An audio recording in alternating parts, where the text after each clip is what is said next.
ভিডিওটি দেখার আগে সবার কাছে ছোট্ট একটি রিকোয়েস্ট করতে চাই, প্লিজ প্লিজ প্লিজ যারা ভিডিওটি দেখবেন সবাই একটা করে সাবস্ক্রাইব করে দিবেন। আপনাদের ভালোবাসা পেলে এমন ভিডিও আরও উপহার দিব। ভিডিওগুলো বানাতে অনেক কষ্ট হয়, আমি জানি। ভিডিওটি অনেক মানুষই দেখবেন, প্লিজ একটা করে সাবস্ক্রাইব করে দিবেন। সবাইকে পুরো গল্পটি দেখার জন্য অনুরোধ রইল। আর যারা আমাকে ভালোবাসে তারা একটা করে লাইক করে দেখিয়ে দিবেন। Love you all. তো চলুন আজকের ভিডিওটি শুরু করা যাক।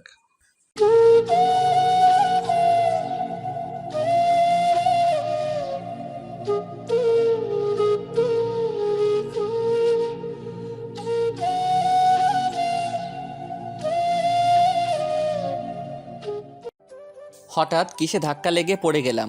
আমি মাটি থেকে উঠে দাঁড়ালাম। এবার আমি খেয়াল করে দেখি একটা মেয়ে মাটিতে পড়ে আছে। আমি হাত ধরে টেনে তুলতেই হাত বাড়িয়ে দিলাম। ছোট লোকের বাচ্চা, চোখের মাথা খেয়েছিস নাকি? আপনি এসে আমাকে ধাক্কা দিয়েছেন, তাছাড়া আমি এখানে দাঁড়িয়ে খেলা দেখছিলাম। তো কি হয়েছে? তুই আমাকে সাইড দিস নাই কেন? আমি আপনাকে সাইড দিতে যাব কেন? আমি এক সাইডে দাঁড়িয়ে আছি। তোর এত বড় সাহস আমার মুখের ওপর কথা বলিস? তুই জানিস আমি কে? আমি একটা মেয়ে, এটা আপনার পরিচয়? চুপ, একদম চুপ। আমার আব্বু এই শহরের সবচেয়ে বড় ব্যবসায়ী। ওমা, তাই নাকি? তোকে দেখে মনে হচ্ছে গ্যারাইম্মা খ্যাত একটা। পোশাকের কি অবস্থা! জি, আমি গরিব মানুষ। ইস, পোশাকের কি অবস্থা! সর আমার সামনে থেকে। মেয়েটি আবার আমাকে ধাক্কা দিয়ে ফেলে চলে গেল। উঠে দাঁড়ালাম। কি শাকচুনি মেরে বাবা! ও সরি, পরিচয় দিতে ভুলে গেছি। আমি হাবিবুর রহমান সাগর। আমি গরিব ঘরের ছেলে, অনেক কষ্ট করে শহরে পড়াশোনার জন্য এসেছি। আজ আমার ক্লাসের প্রথম দিন। এর 1 মাস আগে থেকে ক্লাস শুরু হয়েছে, কিন্তু বাড়িতে সমস্যার জন্য আসতে পারিনি। ক্লাসের দিকে রওনা দিলাম। ক্লাসে এসে একটা বেঞ্চে বসলাম। তখনই একটা ছেলে বলল, হাই, আমি রাফি। আমি হাবিবুর রহমান, আমি গ্রাম থেকে এসেছি। তোমাকে দেখলাম হাবিবার সাথে ঝগড়া করতে। তার মানে ওই মেয়ের নাম হাবিবা পায়ে পা দিয়ে ঝগড়া করতে শুরু করলো আমাদের সাথে পরে। আমাদের কলেজে সবচেয়ে অহংকারী মেয়ে। বাবার টাকা আছে বলে কাউকে মানুষ মনে করে না। আমি গরিব বলে আমার কোনো বন্ধু নেই। এতদিন পর তোমাকে পেলাম। রাফি, তুই আমাকে তুই করে বলতে পারিস? ওকে। কিছুক্ষণ পর স্যার এলো। জি স্যার। তোমাকে নতুন মনে হচ্ছে। এতদিন কোথায় ছিলে? আমার বাড়িতে একটু সমস্যা ছিল, তার জন্য আমি আমার গ্রামে ছিলাম। ঠিক আছে, আর যেন ক্লাস মিস না যায়। তা তোমার নাম কি? হাবিবুর রহমান সাগর। সবাই আমাকে সাগর বলে ডাকে। পড়ায় মন দাও। ক্লাস শেষ করে আমি রাফি ক্যাম্পাসে দাঁড়িয়ে আছি। এই শয়তান ছেলে, তুই আমার নামে নকল করিস কেন? দেখেন আমি আবার কি করছি। আমার নাম হাবিবা রহমান নদী। হাবিবা তোর নামে নকল করতে যাবে কেন? তোর তো এটাই। তুই চুপ থাক নীলিমা। আচ্ছা, এখন বাড়ি যাওয়ার লেট হয়ে যাচ্ছে। হাবিবা নীলিমা চলে গেল। ধুর, কি একটা ঝামেলা। তুই কোথায় উঠেছিস? আমি একটা পাশের মেসে উঠেছি, আর পার্ট টাইম একটা কাজ জোগাড় করছি। আসলে আমরা অনেকে গরিব, আব্বুর পক্ষে আমার পড়াশোনার খরচ চালাতে সম্ভব না। ভালো করছিস। আমি আব্বুর চায়ের দোকান চালাই। ও চলি রে, আমার দুপুরের পর কাজে যেতে হবে। ওকে, চল। আর রাফি হাঁটতে হাঁটতে মেসে আর রাফি বাড়িতে এলাম। ভাইয়া, আপনাদের রান্না করে রান্নাঘরে রাখছি। ভালো করছেন। ভাইরা কি অফিস থেকে দুপুরে খেতে আসে? এসে খাওয়া দাওয়া সেরে আবার চলে যায়। আপনি এখন যেতে পারেন। আমি রুমে এসে ফ্রেশ হয়ে নিলাম। তখনই হৃদয় ভাই এলো। সাগর, কি অবস্থা? নতুন কলেজ কেমন লাগছে? অনেক ভালো লাগছে। আচ্ছা চল, এখন দুজনে খাওয়া যাক, বাকিরা একটু পরে চলে আসবে। ওকে। আমি আর হৃদয় ভাই খেতে শুরু করলাম। খেতে খেতে রনি ভাই নীল এলো। তোরা দেখছি খেতে বসে গেছিস, আমি তোদের সাথে যোগ দেই। খাওয়া দাওয়া সেরে রেডি হয়ে দোকানে এলাম। সেলসম্যান হিসেবে চাকরি করি। ভালো করে কাজ করবে, কখন কোনো খরিদ্দার সাথে খারাপ ব্যবহার করবে না। আচ্ছা ভাই। যাও, কাজে মন দাও। আমার মতো কাজে ব্যস্ত হয়ে গেলাম। ভাই, আমাকে 1 কেজি আটা আর আধা কেজি চিনি দেন। আচ্ছা ভাই, আপনি একটু অপেক্ষা করুন, আমি আটা আর চিনি খরিদ্দারকে দিলাম। ভাই, কত টাকা হয়েছে? বেশি না, মাত্র 60 টাকা হয়েছে। আপনি ক্যাশ কাউন্টারে টাকা দিয়ে দেন। আচ্ছা। কয়েক ঘন্টা কেটে গেল। হঠাৎ দেখলাম হাবিবা দোকানের সামনে দাঁড়িয়ে আছে। আপনি কি নেবেন? আরে তুই, এই শয়তান ছেলে, এদিকে আয়, আমার জন্য 3টা আইসক্রিম নিয়ে আয়, লিচি ফ্লেভারের। আচ্ছা, আমি আইসক্রিম নিয়ে এলাম। আপনার আইসক্রিম ধরেন। আমি এই আইসক্রিম নেব না। আমি কোন আইসক্রিম নিব? তাড়াতাড়ি আমার জন্য নিয়ে আয়। জি, এখনই নিয়ে আসছি। আমি কোন আইসক্রিম নিয়ে এলাম? এইগুলো আমাকে প্যাক করে দে, আর আমার জন্য একটা পেপসি নিয়ে আয়। কয় লিটারে নিয়ে আসবো? তুই আমাকে জিজ্ঞেস করছিস কয় লিটারের? তোর সাহস তো কম না। সাহসের কি হলো? চুপ, তুই একটা কথাও বলবি না। তখনই ম্যানেজার দৌড়ে এলো। কি হয়েছে ম্যাম? আমার কাছে জিজ্ঞেস করছে কয় লিটার পেপসি নিব। কিছু মনে করবেন না, ও নতুন এসেছে। সাগর, 250 মিলি একটা পেপসি দে। ওকে ভাই, আমি পেপসি দিলাম। হাবিবা বিল পরিশোধ করে চলে গেল। তুমি কিছু মনে করো না, এই মেয়ে এখন বাবার টাকা অহংকার দেখায়। আমাদের প্রতিদিনের কাস্টমার। আমাদের দোকানের সামনে যে বাড়ি দেখা যাচ্ছে ওটাই ওদের বাড়ি। তুমি ওর সাথে ভালো ব্যবহার করবে। ওকে ভাই। আমার মতো কাজে ব্যস্ত হয়ে গেলাম। রাতে দোকান থেকে ফিরে এলাম। ছোট ভাই, দোকানের সেলমান, কাজ করতে কোনো সমস্যা হচ্ছে না তো? না ভাই, প্যাকেটের গায়ে সব দাম লেখা আছে, তার জন্য তেমন কোনো সমস্যা নেই। খাওয়া দাওয়া সেরে ঘুমিয়ে পড়। আচ্ছা, আমি খাওয়া দাওয়া সেরে রুমে এসে ঘুমিয়ে পড়লাম। পরের দিন খুব ভোরে ঘুম থেকে উঠে পড়তে শুরু করলাম। রাতে ক্লান্ত হয়ে যাই। পড়া শেষ করে ফ্রেশ হয়ে নাস্তা শেষ করে কলেজে এলাম। কি অবস্থা তোর? ভালো। ক্লাস শুরু হতে আর কত মিনিট বাকি আছে? 2 মিনিট আছে, চল ক্লাসরুমের দিকে। আমি আর রাফি ক্লাসরুমে চলে এলাম। আমরা একটা বেঞ্চে বসলাম। হাবিবা এসে কোথায় বেঞ্চ না পেয়ে দাঁড়িয়ে রইল। হঠাৎ স্যার এলো। কি হয়েছে? তুমি দাঁড়িয়ে আছো কেন? কোথায় বসার জায়গা নেই? হাবিবুরের পাশে জায়গায় আছে, ওখানে বসো। আমি এদের মতো খ্যাত ছেলেদের সাথে বসবো না। বসো বলছি, না হলে। ওকে, বসছি। হাবিবা আমার পাশে বসলো আর বলতে শুরু করলো, শেষ পর্যন্ত একটা ফকিরের বাচ্চার সাথে বসতে হচ্ছে। ইস, গা দিয়ে গন্ধ বেরোচ্ছে। ফকিরের বাচ্চাদের সাথে বসতে হবে না। মুখে মুখে কথা। কি হয়েছে ওখানে? এত কথা হচ্ছে কেন? কিছু না স্যার। চুপ করে ক্লাস করো। এক এক করে ক্লাস শেষ করে ক্যাম্পাসে এলাম। তোর কাজ কেমন চলছে? ভালো। তবে আমি যেখানে কাজ করি সেখানেই হাবিবাদের বাড়ি। তাহলে তোকে বিরক্ত করে থাকে? আমি মেসে এসে ফ্রেশ হয়ে খাওয়া দাওয়া সেরে নিলাম। তারপর দোকানে এলাম। তুমি কাজ করতে শুরু করো, আজকে যেন কোনো ঝামেলা হয় না। ওকে। আমি কাজে ব্যস্ত হয়ে পড়লাম। আমার কিছু জিনিস লাগবে। আমি আপনাকে কি সাহায্য করতে পারি? আপনি এই মেনু অনুযায়ী দেন। আমি মেনু অনুযায়ী জিনিসগুলো দিলাম। আপনি ক্যাশ কাউন্টারে বিল দিন। ওকে, আমি পরিশোধ করছি। আমি অন্য খরিদ্দারের সাথে কথা বলতে শুরু করলাম। বেশ কিছুদিন চলে গেল এইভাবে। হাবিবা আমাদের সারাদিন অপমান করে থাকে, কখনো কলেজে কখনো বা দোকানে এসে। আজ থেকে কলেজের পরীক্ষা শুরু হয়েছে। সবাই পড়াশোনা শেষ করে আসছো তো? আজ কিন্তু তোমাদের পরীক্ষা। জি স্যার।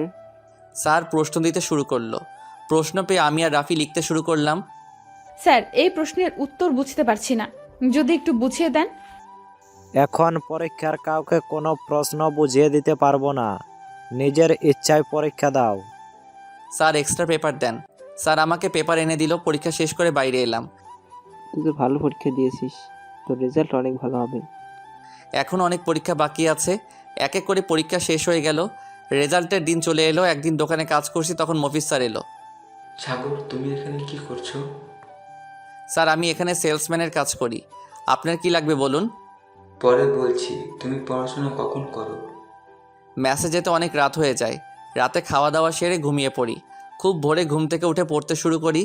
আর যখন খরিদ্দার থাকে না তখন একটু বই পড়ি। ভালো, আমাকে এই মেনু অনুযায়ী জিনিসগুলো দাও। আপনি একটু অপেক্ষা করুন, আমি আপনার জিনিসগুলো দেওয়ার ব্যবস্থা করছি। আমি জিনিসগুলো স্যারকে দিলাম। বিল কোথায় দিব? ক্যাশ কাউন্টারে বিল দিন। স্যার চলে গেল। আমি কাজ শুরু করলাম। রাতের দিকে হঠাৎ হাবিবা এসে হাজির হলো। এই শয়তান ছেলে, এদিকে আয়। জি, কিছু বলবেন? আমার জন্য এক্ষুনি আইসক্রিম আর চিপস নিয়ে আয়। কোন চিপস নিয়ে আসবো? ফকিরের বাচ্চা, তুই জানিস না আমি কোন চিপস খাই? ওকে। আমি হাবিবাকে আইসক্রিম আর চিপস এনে দিলাম। হাবিবা চলে গেল। পরের দিন কলেজে আমাদের রেজাল্ট দেওয়ার অনুষ্ঠান শুরু হলো। আমি খুব গর্বের সাথেই বলছি, এই কলেজে সবচেয়ে বেশি নাম্বার পেয়েছে হাবিবুর রহমান। আমি মজি স্যারের কাছ থেকে শুনেছি হাবিবুর অনেক কষ্টে পড়াশোনা করে, আর কলেজে দ্বিতীয় হয়েছে হাবিবুর রহমান। অনুষ্ঠান সম্পন্ন হয়ে গেল। আমি কিছু গিফট পেয়েছি। তোর জন্য আমি কলেজে ফার্স্ট হতে পারিনি। আমি তোকে দেখে নিব। আপনি পরের বার চেষ্টা করবেন। এত অহংকার দেখানো ভালো না। কি? আমি অহংকার করি? আমার বাপের যা টাকা আছে আমি তাই নিয়ে অহংকার দেখাবো, তাতে তোর কি? ভালো করে পড়াশোনা করতে পারতেন, তাহলে কলেজের প্রথম হতে পারতেন। তুই উড়ে এসে আমার উপর বসছিস, এর পরিণাম কিন্তু ভালো হবে না। সরেন তো, আমার কাজে দেরি হয়ে যাচ্ছে। করবি তো সেই সেলসম্যানের কাজ। মনে হচ্ছে উনি যেন বিশ্ব ব্যাংকে চাকরি করেন। ও মা, তাই নাকি? তাহলে তো অনেক ভালো। আমার লেট হয়ে যাচ্ছে, এই জন্য আমি হাবিবাকে ধরে একটু সাইডে সরিয়ে দিয়ে চলে এলাম। তুই আমার গায়ে হাত দিয়েছিস, আমি তোকে ছাড়বো না। আমি ওর কথায় কল্পনাত করলাম না। আমি সোজা মেসে চলে এলাম, ফ্রেশ হয়ে খেতে বসলাম। তুই নাকি কলেজে প্রথম হয়েছিস? কিন্তু তোকে এই কথা কে বলল? তোর কলেজে আমার একটা বন্ধু পড়ে, সেই বলল। আমাদের মিষ্টি কোথায়? তাই তো, তুই আমাদের কিছু বলিসনি কেন? ভাই, আমার কাছে টাকা নাই। আজ দোকান থেকে কিছু টাকা পাবো, তাই দিয়ে মিষ্টি নিয়ে সারপ্রাইজ দিতে চেয়েছিলাম। তোকে অযথা টাকা খরচ করতে হবে না। অনেক কষ্ট করে তুই পড়াশোনা করিস, পারলে ওই টাকা দিয়ে বই কিনে পড়িস। রনি ঠিক কথা বলেছে, তুই মুখে বলেছিস, এতেই অনেক। আমি তো মজা করছিলাম। আচ্ছা, আমি খাওয়া দাওয়া সেরে রুমে এসে একটু বিশ্রাম নিলাম, তারপর দোকানে এলাম। ভাই আমার এই মেনু অনুযায়ী জিনিসগুলো দেন। আচ্ছা, আমি জিনিসগুলো দিলাম। সন্ধ্যার সময় হাবিবা আর একটা ভদ্রলোক দোকানে এলো। আমাকে মেনু অনুযায়ী জিনিসগুলো দাও। আপনি একটু অপেক্ষা করুন। কি বললি তুই? আমার আব্বু অপেক্ষা করবে? তুই কিন্তু বেয়াদব হয়ে গেছিস। মানুষের সাথে কেমন আচরণ করতে হয় ভুলে গেছিস। মেনু দেখে জিনিস দিতে একটু দেরি হবে। ফকিরের বাচ্চার সাথে এরকম আচরণ করতে হয়? চুপ, একদম চুপ। সব কিছু দেওয়া হয়ে গেছে। বাবা, তুমি কিছু মনে করো না। আমি কিছু মনে করিনি। খরিদ্দার লক্ষ্মী হয়। আমার বিল কত হয়েছে? স্যার আপনার 10,000 টাকা হয়েছে। এই নাও। কিন্তু এত জিনিস কি করে নিয়ে যাব? আমি দোকান থেকে কাউকে দিয়ে দিয়েছি। সাগর, জিনিসগুলো একটু দিয়ে আয়। আচ্ছা, আমি হাবিবাদের পিছন পিছন ওদের বাড়িতে এলাম। রহিম ভাই, এই ছেলে কাছ থেকে নাও জিনিসগুলো। রহিম চাচা আমার কাছ থেকে জিনিসগুলো নিয়ে রাখলো। আব্বু, ওকে কয়টা টাকা দিয়ে দাও, ফকির মানুষ। জি, আমার কোনো টাকার দরকার নেই, আমি দোকান থেকে বেতন পাই। তাই বললে হবে না, তুমি টাকা ধরো। আমাকে ছোট করবেন না, আমি নিতে পারবো না। তখনই, আরে সাগর, তুমি এখানে কি করছো? একটু কাজে এসেছিলাম। আমি আর কোনো কথা না বলে চলে এলাম। ইভাত, তুমি ওই ছেলেকে চেনো? আঙ্কেল, সাগর আমাদের সাথে পড়াশোনা করে, কলেজে ফার্স্ট বয়। সাগর অনেক গরিব ঘরের ছেলে। গরিব বলে হাবিবা সবসময় অপমান করে। তুই চুপ থাক। কত বড় সাহস! টাকা না নিয়ে চলে গেল, কলেজে আমার জায়গা নিয়েছে। তুই আমার মেয়ে হয়ে সবার সাথে এমন আচরণ করিস, ভাবতে পারছি না। গরিবরা কি মানুষ না? আমি এসে কাজে ব্যস্ত হয়ে পড়লাম। রাতের কাজ শেষ করে বাড়িতে ফিরবো তখন। সাগর, তোমার মাসের বেতন নিয়ে যাও। আচ্ছা, আমি বেতন নিয়ে মেসে চলে এলাম। এই 2 মাসের বেতন অর্ধেক টাকা বাড়িতে সংসার খরচের জন্য। চাষ করে সংসার চলছে না। এইদিকে স্যার কীটনাশকের অনেক দাম। পরের দিন সকালে কলেজের দিকে রওনা দিলাম। হাঁটতে হাঁটতে রাস্তার পাশ দিয়ে যাচ্ছি, তখনই একটা গাড়ি এসে আমাকে ময়লা পানিতে গোসল করিয়ে দিল। গাড়ি দেখে চালাতে পারেন না, তখনই গাড়ি থেকে হাবিবা বেরিয়ে এলো। আমি গাড়ি দেখেই চালাই। ইস, কি দুর্গন্ধ বের হচ্ছে তোর গা থেকে। তার মানে আপনি আমার গায়ে ইচ্ছা করে ময়লা পানিতে গোসল করিয়েছেন? আমার ইচ্ছা করছে তাই করছি। দেখলাম একটা খ্যাত ছেলে হাঁটতে হাঁটতে যাচ্ছে, পাশে ছিল পানি। থাক তুই, আমি চলি। হাবিবা হাঁটতে হাঁটতে গাড়ির দিকে যাচ্ছিল, আমি পা দিয়ে ল্যাং মারলাম। ওরে, পড়ে গেলাম। হাবিবা আমাকে ধরলো, আমি আর হাবিবা সেই ময়লা পানিতে পড়ে গেলাম। আমাকে ছাড়েন বলছি। তুই আমাকে ফেলে দিলি কেন? বেশ করেছি, তোকে নিয়ে পড়ছি। ফাজিল মেয়ে, কি করছেন? আমি হাবিবার মুখে কাদা মেরে দিলাম। তবে রে, হাবিবা আমার গায়ে কাদা ছোড়াছুড়ি করতে শুরু করলো। আশেপাশের লোকজন আমাদের এমন অবস্থায় দেখে সবাই হাসাহাসি করছে। আমি উঠে দাঁড়ানোর চেষ্টা করলাম, কিন্তু পারলাম না। হাবিবা উঠে দাঁড়িয়ে ঠাস করে পড়ে গেল। আমি হাসতে হাসতে কাদা পানিতে গড়িয়ে গেলাম। কুত্তা, তুই হাসছিস? আমি এখন কিভাবে কলেজে যাব? আমাকে আবার বাড়িতে ফিরে যেতে হবে। আমি আছি মহা বিপদে। এই অবস্থায় রাস্তা দিয়ে হাঁটতে হাঁটতে মেসে গেলে রাস্তার আশেপাশের লোকজন ভূত ভাববে। চুপ কর তুই। আমি অনেক কষ্ট করে কাদা পানি থেকে উঠে পিচ ঢালা রাস্তায় দাঁড়ালাম। থাকেন আপনি, আমি চলি। এই না না, আমাকে আগে টেনে তোল বলছি। আমি হাবিবাকে টেনে তুললাম। হাবিবা গাড়িতে উঠে বসলো। আমি হাবিবার গাড়িতে উঠে বসলাম। হাবিবা বলল, এই শয়তান ছেলে, আমার গাড়ি থেকে নেমে যা বলছি। আপনি আমাকে ফেলে দিয়েছেন, আমি এই অবস্থায় ফিরে যেতে পারবো না। তোর জন্য বাড়িতে গিয়ে পরিষ্কার করতে হবে। হাবিবা রাগে রাগে গাড়ি চালাতে শুরু করলো। আমি ম্যাসের সামনে নেমে পড়লাম। এবার আপনি যেতে পারেন। আমি তোকে দেখে নিব। হাবিবা চলে গেল। আমি ম্যাসে এসে দরজায় টোকা দিয়ে দাঁড়িয়ে রইলাম। নীল দরজা খুলল। ভূত ভূত হৃদয় ভাইয়া, মেসে ভূত এসেছে। ভূতে আমাকে মেরে ফেললো। নীল, আমি সাগর। হৃদয় ভাইয়া সাগরের মতো কথা বলছে। হৃদয় ভাইয়া তাড়াতাড়ি আসেন। নীল চিল্লাচিল্লি করার পরে অজ্ঞান হয়ে গেল।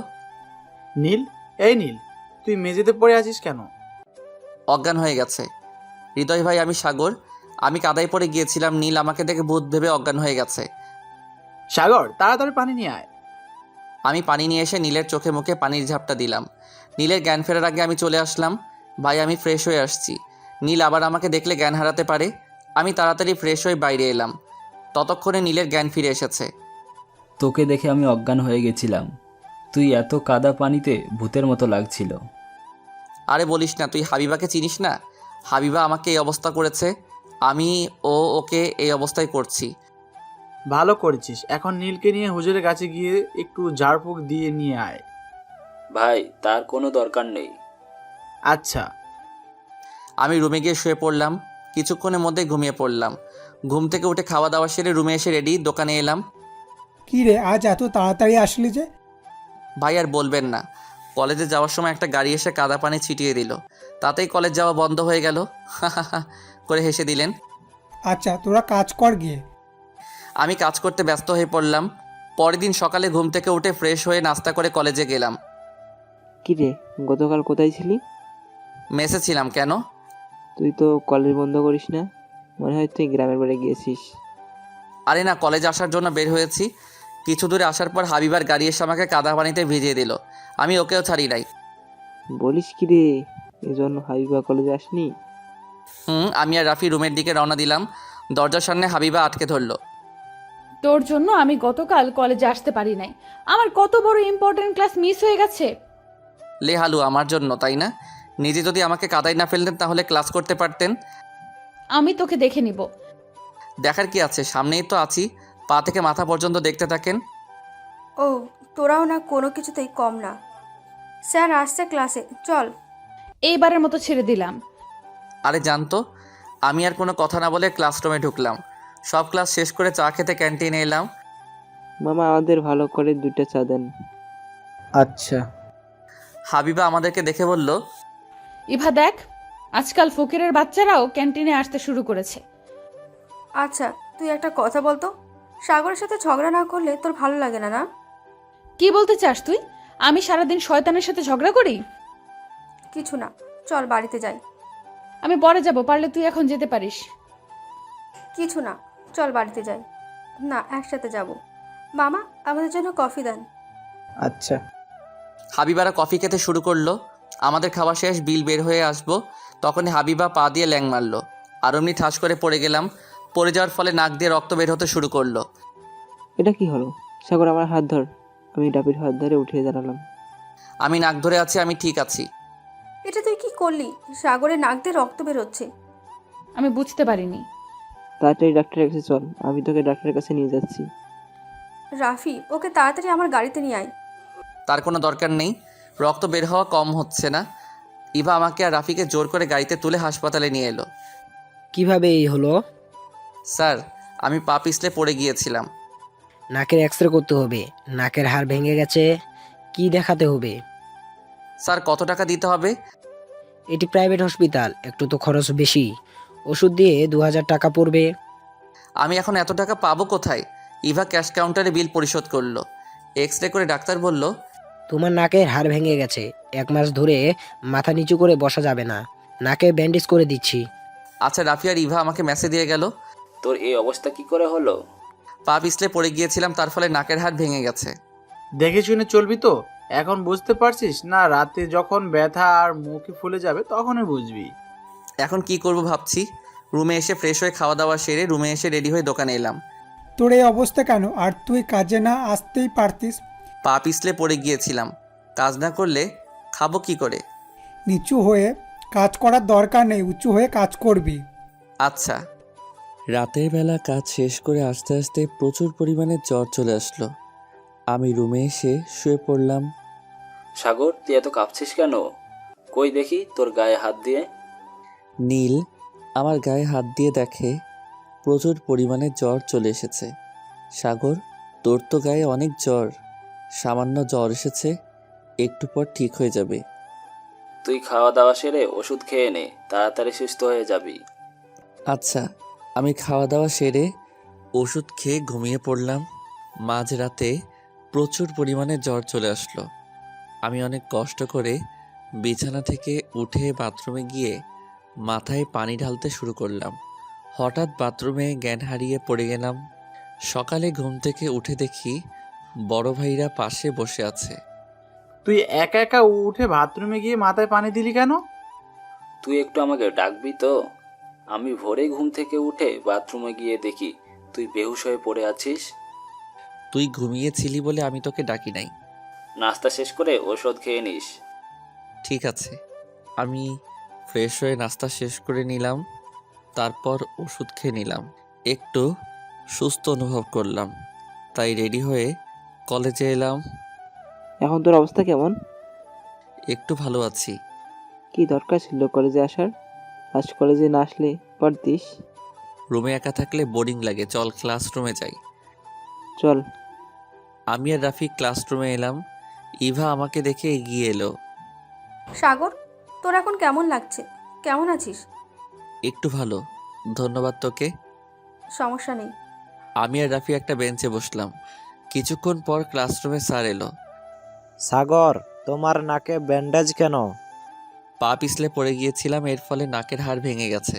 সত্যি করে বলো, তুমি পা পিছলে পড়ে যাও নাই? বুঝলাম না স্যার। প্রিন্সিপাল স্যার একটু পর আসবে। হাবিবা তোমার বিচার করতে। কেন স্যার? তোমার নামে অভিযোগ আছে, তুমি ইচ্ছা করে সাগরকে ফেলে দিয়েছো। কিন্তু আমি তো কোনো অভিযোগ দেই নাই। ক্যান্টিনে স্যার ছিল, তোমরা খেয়াল করো নাই? হঠাৎ প্রিন্সিপাল স্যার রুমে এলো, সাথে হাবিবার আব্বু। আমি ভাবতে পারছি না তুই এমন কাজ করবি। এখন আমরা আপনার মেয়েকে 1 মাসের জন্য বরখাস্ত করতে চাই। প্লিজ স্যার, আমাকে বরখাস্ত করবেন না। 1.5 মাস পর ফাইনাল পরীক্ষা। তোমার আব্বুর সাথে কথা বলা হয়ে গেছে, আমি কিছু করতে পারবো না। স্যার, ওনাকে একটা সুযোগ দেন। আমি চাই না আমার জন্য কেউ কলেজ থেকে 1 মাসের জন্য বরখাস্ত হোক। দেখছো তোমার নামে এখনো সুপারি করছে, এটা সম্ভব?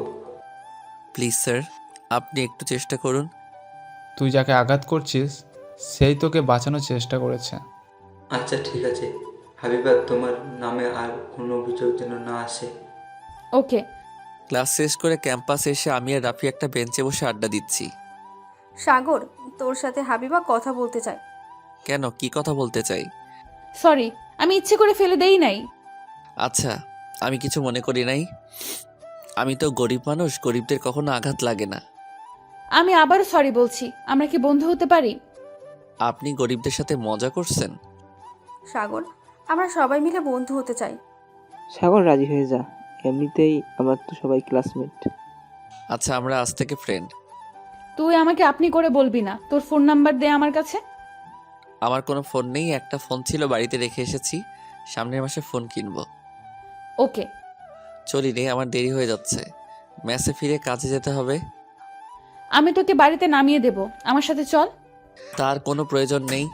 হাবিবা আর ইভা কোনো কথা না শুনে আমাকে জোর করে গাড়িতে তুলে মেসের সামনে নামিয়ে দিয়ে চলে গেল। আমি বুঝতে পারছি না হাবিবা এর মধ্যে ভালো হয়ে গেল কি করে। আমি রুমে এসে ফ্রেশ হয়ে দুপুরের খাওয়া দাওয়া সেরে ওষুধ খেয়ে কিছু বিশ্রাম নিয়ে রেডি হয়ে দোকানে এলাম। এখন কেমন আছিস? গতকালের চেয়ে ভালো আছি। আমি দোকানের ভিতরে ঢুকে কাজ করতে শুরু করলাম। ভাই আমাকে 2 কেজি চিনি দেন আর কফি দেন 200 গ্রাম। আচ্ছা, আমি চিনি আর কফি এনে খরিদ্দারকে দিলাম। বিল কোথায় দিব? ক্যাশ কাউন্টারে বিল পরিশোধ করুন। সন্ধ্যার দিকে দোকানে হাবিবা এলো। সাগর, আমাকে আইসক্রিম দে তো। আচ্ছা, আমি এখনই নিয়ে আসছি। আর কিছু লাগবে তোর? আমার কিচ্ছু লাগবে না। হাবিবা চলে যাওয়ার পর ম্যানেজার আমার কাছে এলো। ম্যানেজার ভাই আমার কাছে বলল, কি রে, তোর সাথে হাবিবা ভালো ব্যবহার করছে কারণ কি? ভাই আমরা একসাথে পড়াশোনা করি, আমার নাকের অবস্থা হাবিবা করছে। এবার বুঝলাম তোর সাথে ভালো আচরণ করার কারণ। ঠিকমতো কাজ করতে থাক। আমি আমার মতো কাজে ব্যস্ত হয়ে গেলাম।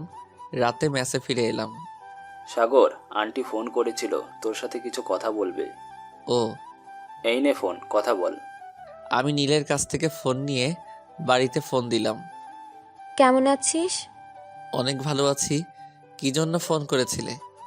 তোর তো খোঁজ খবর পাওয়াই যায় না। একটা ফোন ছিল, সেটাও বাড়িতে রেখে চলে গেলি। সমস্যা নেই, আমি একটা ফোন কিনে নিব। এবার মাঠ থেকে কিছু টাকা উপার্জন হয়েছে, তোর আব্বু বলছিল একটা ফোন কিনে দেবে। এখন দেওয়ার দরকার নেই। তখনই আব্বু কথা বলতে শুরু করলো। আমি কিছু জানি না, আমি কিছুদিন পর কিছু টাকা পাঠিয়ে দেব, আর তুই দোকানে বেতনের টাকা মিললে একটা ভালো ফোন কিনিস। আচ্ছা, এখন রাখছি। পারলে একটু বাড়ি থেকে ঘুরে যাস। আমি ফোন রেখে দিলাম। তারপর খাওয়া দাওয়া সেরে ঘুমিয়ে পড়লাম। ভোরে ঘুম থেকে উঠে ফ্রেশ হয়ে পড়তে শুরু করলাম। পড়া শেষ করে নাস্তা করে কলেজে এলাম। আজ একটু খুশি খুশি লাগছে। আগামীকাল বেতনের টাকা দিয়ে একটা ফোন কিনবো। সে তো ভালো। এর মধ্যে ইভা আর হাবিবা এসে হাজির হলো। কি খবর তোদের? আমরা ভালো আছি, চল সবাই ক্লাসরুমে যাওয়া যাক। তারপর আমরা সবাই মিলে ক্লাস শেষ করে যার যার গন্তব্যে পৌঁছে গেলাম। পরের দিন সকালে কলেজে এলাম। ইভা, আমাকে একটু সাহায্য করবি? কি সাহায্য লাগবে তোর? আসলে আমি একটা ফোন কিনবো। আমি তেমন কোনো সম্পর্কে বুঝি না, তুই যদি একটু সাহায্য করতিস। ওকে চল। ও হ্যাঁ, এই ধর তোর টাকা। এটা কিসের টাকা? আমার চিকিৎসার পিছনে যে টাকা খরচ হয়েছিল সেই টাকা। এটা দেওয়া লাগবে না, আমরা তো বন্ধু, তাই না? কিন্তু কোনো কিন্তু না, চল তোর জন্য ফোন কিনতে যাই। আমরা চারজন মিলে এক মোবাইলের শপে এলাম। মামা, একটা মোবাইল দেখান। ঠিক আছে, কেমন দামের মধ্যে ফোন লাগবে? 5,000 টাকার মধ্যে দোকান। এত কম দামের ফোন আমাদের দোকানে নেই, সব 10,000-এর অধিক রয়েছে। তাহলে আমাদের কিছু করার নেই। সাগর চল, অন্য দোকানে দেখি। মামা, আপনি মোবাইল দেখান, আমরা মোবাইল নেব। কিন্তু আমার কাছে এত টাকার ফোনের বাজেট নেই। 10,000 টাকা চলে গেল, আমাকে 10 দিন না খেয়ে থাকতে হবে। তোর কাছ থেকে আমি টাকা চেয়েছি, ওরা একটা ফোন পছন্দ করলো। আমি অর্ধেক টাকা দিয়ে দিলাম, আর বাকি অর্ধেক হাবিবা দিল। এত চিন্তা ভাবনা বন্ধ কর, এখন বাড়িতে ফিরে যেতে হবে। আমি আমার পকেট থেকে সিম কার্ড বের করে মোবাইলে লাগালাম। দে, তোর ফেসবুক সাইন ইন করে দেই, আরও কিছু সেট করে দেই। আচ্ছা, আমি হাবিবার কাছে ফোন দিলাম। হাবিবা সব কিছু সেট করে দিল। এটা আমার নাম্বার সেভ করে দিয়েছি। তারপর আমরা আড্ডা দিতে দিতে ফিরে এলাম। আমি মেসে এসে বাড়িতে ফোন দিলাম। ফোন কিনেছিস? তুমি এই নাম্বারে আজ থেকে ফোন দিবে, এটা আমার নাম্বার। ঠিক আছে। আমি ফোন রেখে দিলাম। গোসল করে খাওয়া দাওয়া সেরে কিছুক্ষণ বিশ্রাম নিয়ে রেডি হয়ে দোকানে এলাম। এইভাবে কেটে গেল অনেক দিন। এখন আর হাবিবা আমার সাথে খারাপ ব্যবহার করে না। মাঝে মাঝে আমরা চারজন মিলে কোথাও আড্ডা দিতে যাই। হাবিবার সাথে ফোনে কথা বলা শুরু হয়, কখনো ফেসবুকে, আবার কখনো কলের মাধ্যমে কথা হতে থাকে। হঠাৎ একদিন হাবিবা আমাকে প্রপোজ করে বসলো। এটা অসম্ভব, তোর সাথে আমার যায় না, তুই আমার চেয়ে অনেক ভালো কাউকে পাবি। কিন্তু আমাকে ফিরিয়ে দিস না। আমি জানি তুই গরিব, কিন্তু তুই তো মানুষ। আমি তোর কাছে অনেক আশা নিয়ে এসেছি। তা হয় না, আমি শুধুমাত্র ভালো বন্ধু। আমি কিচ্ছু জানি না, তুই আমাকে ভালোবাসবি এটাই জানি। আমাকে ভুল বুঝিস না, এসব আমার দ্বারা হবে না। তখনই হাবিবা এসে আমাকে জড়িয়ে ধরে কাঁদতে শুরু করলো। আমি হাবিবাকে ছাড়িয়ে দিয়ে একটা থাপ্পড় দিয়ে বললাম, প্লিজ তুই আমাকে একা থাকতে দে। হাবিবা কাঁদতে কাঁদতে বাড়িতে চলে গেল। পরের দিন সকালে ঘুম থেকে নাস্তা শেষ করে কলেজে আসছি, মাঝপথে একটা গাড়ি এসে দাঁড়ালো। গাড়ি থেকে ইভা বের হয়ে এলো। তুই এখন আমার সাথে যাবি। কোথায় যাব? গেলেই দেখতে পাবি। আমি আর ইভা গাড়িতে উঠে পড়লাম। গাড়ি হাবিবাদের বাড়িতে এসে রাখলো। ইভা, তুই আমাকে হাবিবার বাড়িতে নিয়ে আসলি কেন? ভেতরে গেলে বুঝতে পারবি। চল এখন ভেতরে যাওয়া যাক। আমি আর ইভা হাবিবাদের বাড়ির ভিতরে ঢুকলাম। হঠাৎ সোফার দিকে তাকিয়ে দেখি আমি অবাক হয়ে গেলাম। আব্বু আম্মু এখানে কি করছে? আমি তখন বললাম, তোমরা এখানে কি করছো? হাবিবার আব্বু আমাদের এখানে নিয়ে এসেছে। কি জন্য নিয়ে এসেছে বলবে তো? তখনই হাবিবা বলে উঠল, আমি বলছি তোর বিয়েতে এসেছে। কি আমার বিয়ে? হাবিবা, এইসব কি ফান করছিস? আমি কোনো ফান করছি না, আমি আব্বুর সাথে তোর কথা বলছি, এতেই আব্বু রাজি হয়ে গেল। কিন্তু এনাদের কোথায় পেলে? তোর ফোন থেকে নাম্বার নিয়েছিলাম। এর মধ্যে হাবিবার আব্বু এলো। কি সাগর, বিয়েতে রাজি তো? আমি বিয়েতে রাজি না, আমার পড়াশোনা এখনো শেষ হয়নি। সেটা আমি দেখব। প্লিজ আমাকে বিয়ে করতে বলবেন না। হাবিবা শুধু আমার বন্ধু, এছাড়া কিছু না। আন্টি আপনি কিছু বলেন, আমার মা নেই, আজ থেকে আপনি আমার আম্মু। মা আমি কি বলবো? আপনি একটু বোঝান ওকে, আমি ওকে ছাড়া বাঁচবো না। সাগর তুই রাজি হয়ে যা, হাবিবা কিন্তু অনেক জেদি। ঠিক আছে, আমাদের এই বিয়েতে কোনো আপত্তি নেই। এখন সাগরের মতামত নিলেই ভালো হয়। প্লিজ বাবা, তুমি রাজি হয়ে যাও। আমি হাবিবার সব ইচ্ছা পূরণ করেছি। বাবা তুই রাজি হয়ে যা। সবার জোরাজোরিতে আমি অবশেষে রাজি হয়ে গেলাম। 2 দিন পর তোমাদের বিয়ে। আমি আর কোনো কথা না বলে চুপচাপ হাবিবাদের বাড়িতে বেরিয়ে এসে মেসে এলাম। কিরে, তোকে এমন লাগছে কেন? আমি বুঝতে পারছি না কি করব। আমার বিয়ে হাবিবার সাথে? কি, তুই কি পাগল হয়েছিস? ওর সাথে বিয়ে? সবার জোরাজোরিতে রাজি হয়েছি, সবাইকে ডেকে দাওয়াত দিলাম। আমরা এখনো বিয়ে করতে পারলাম না, তুই আমাদের আগেই বিয়ে করছিস? আমার কিছু বলার নেই। বুঝতে পারছি তোকে জোর করে বিয়ে দিচ্ছে, কিন্তু আমরা বাড়িতে বলেও বিয়ে দিচ্ছে না।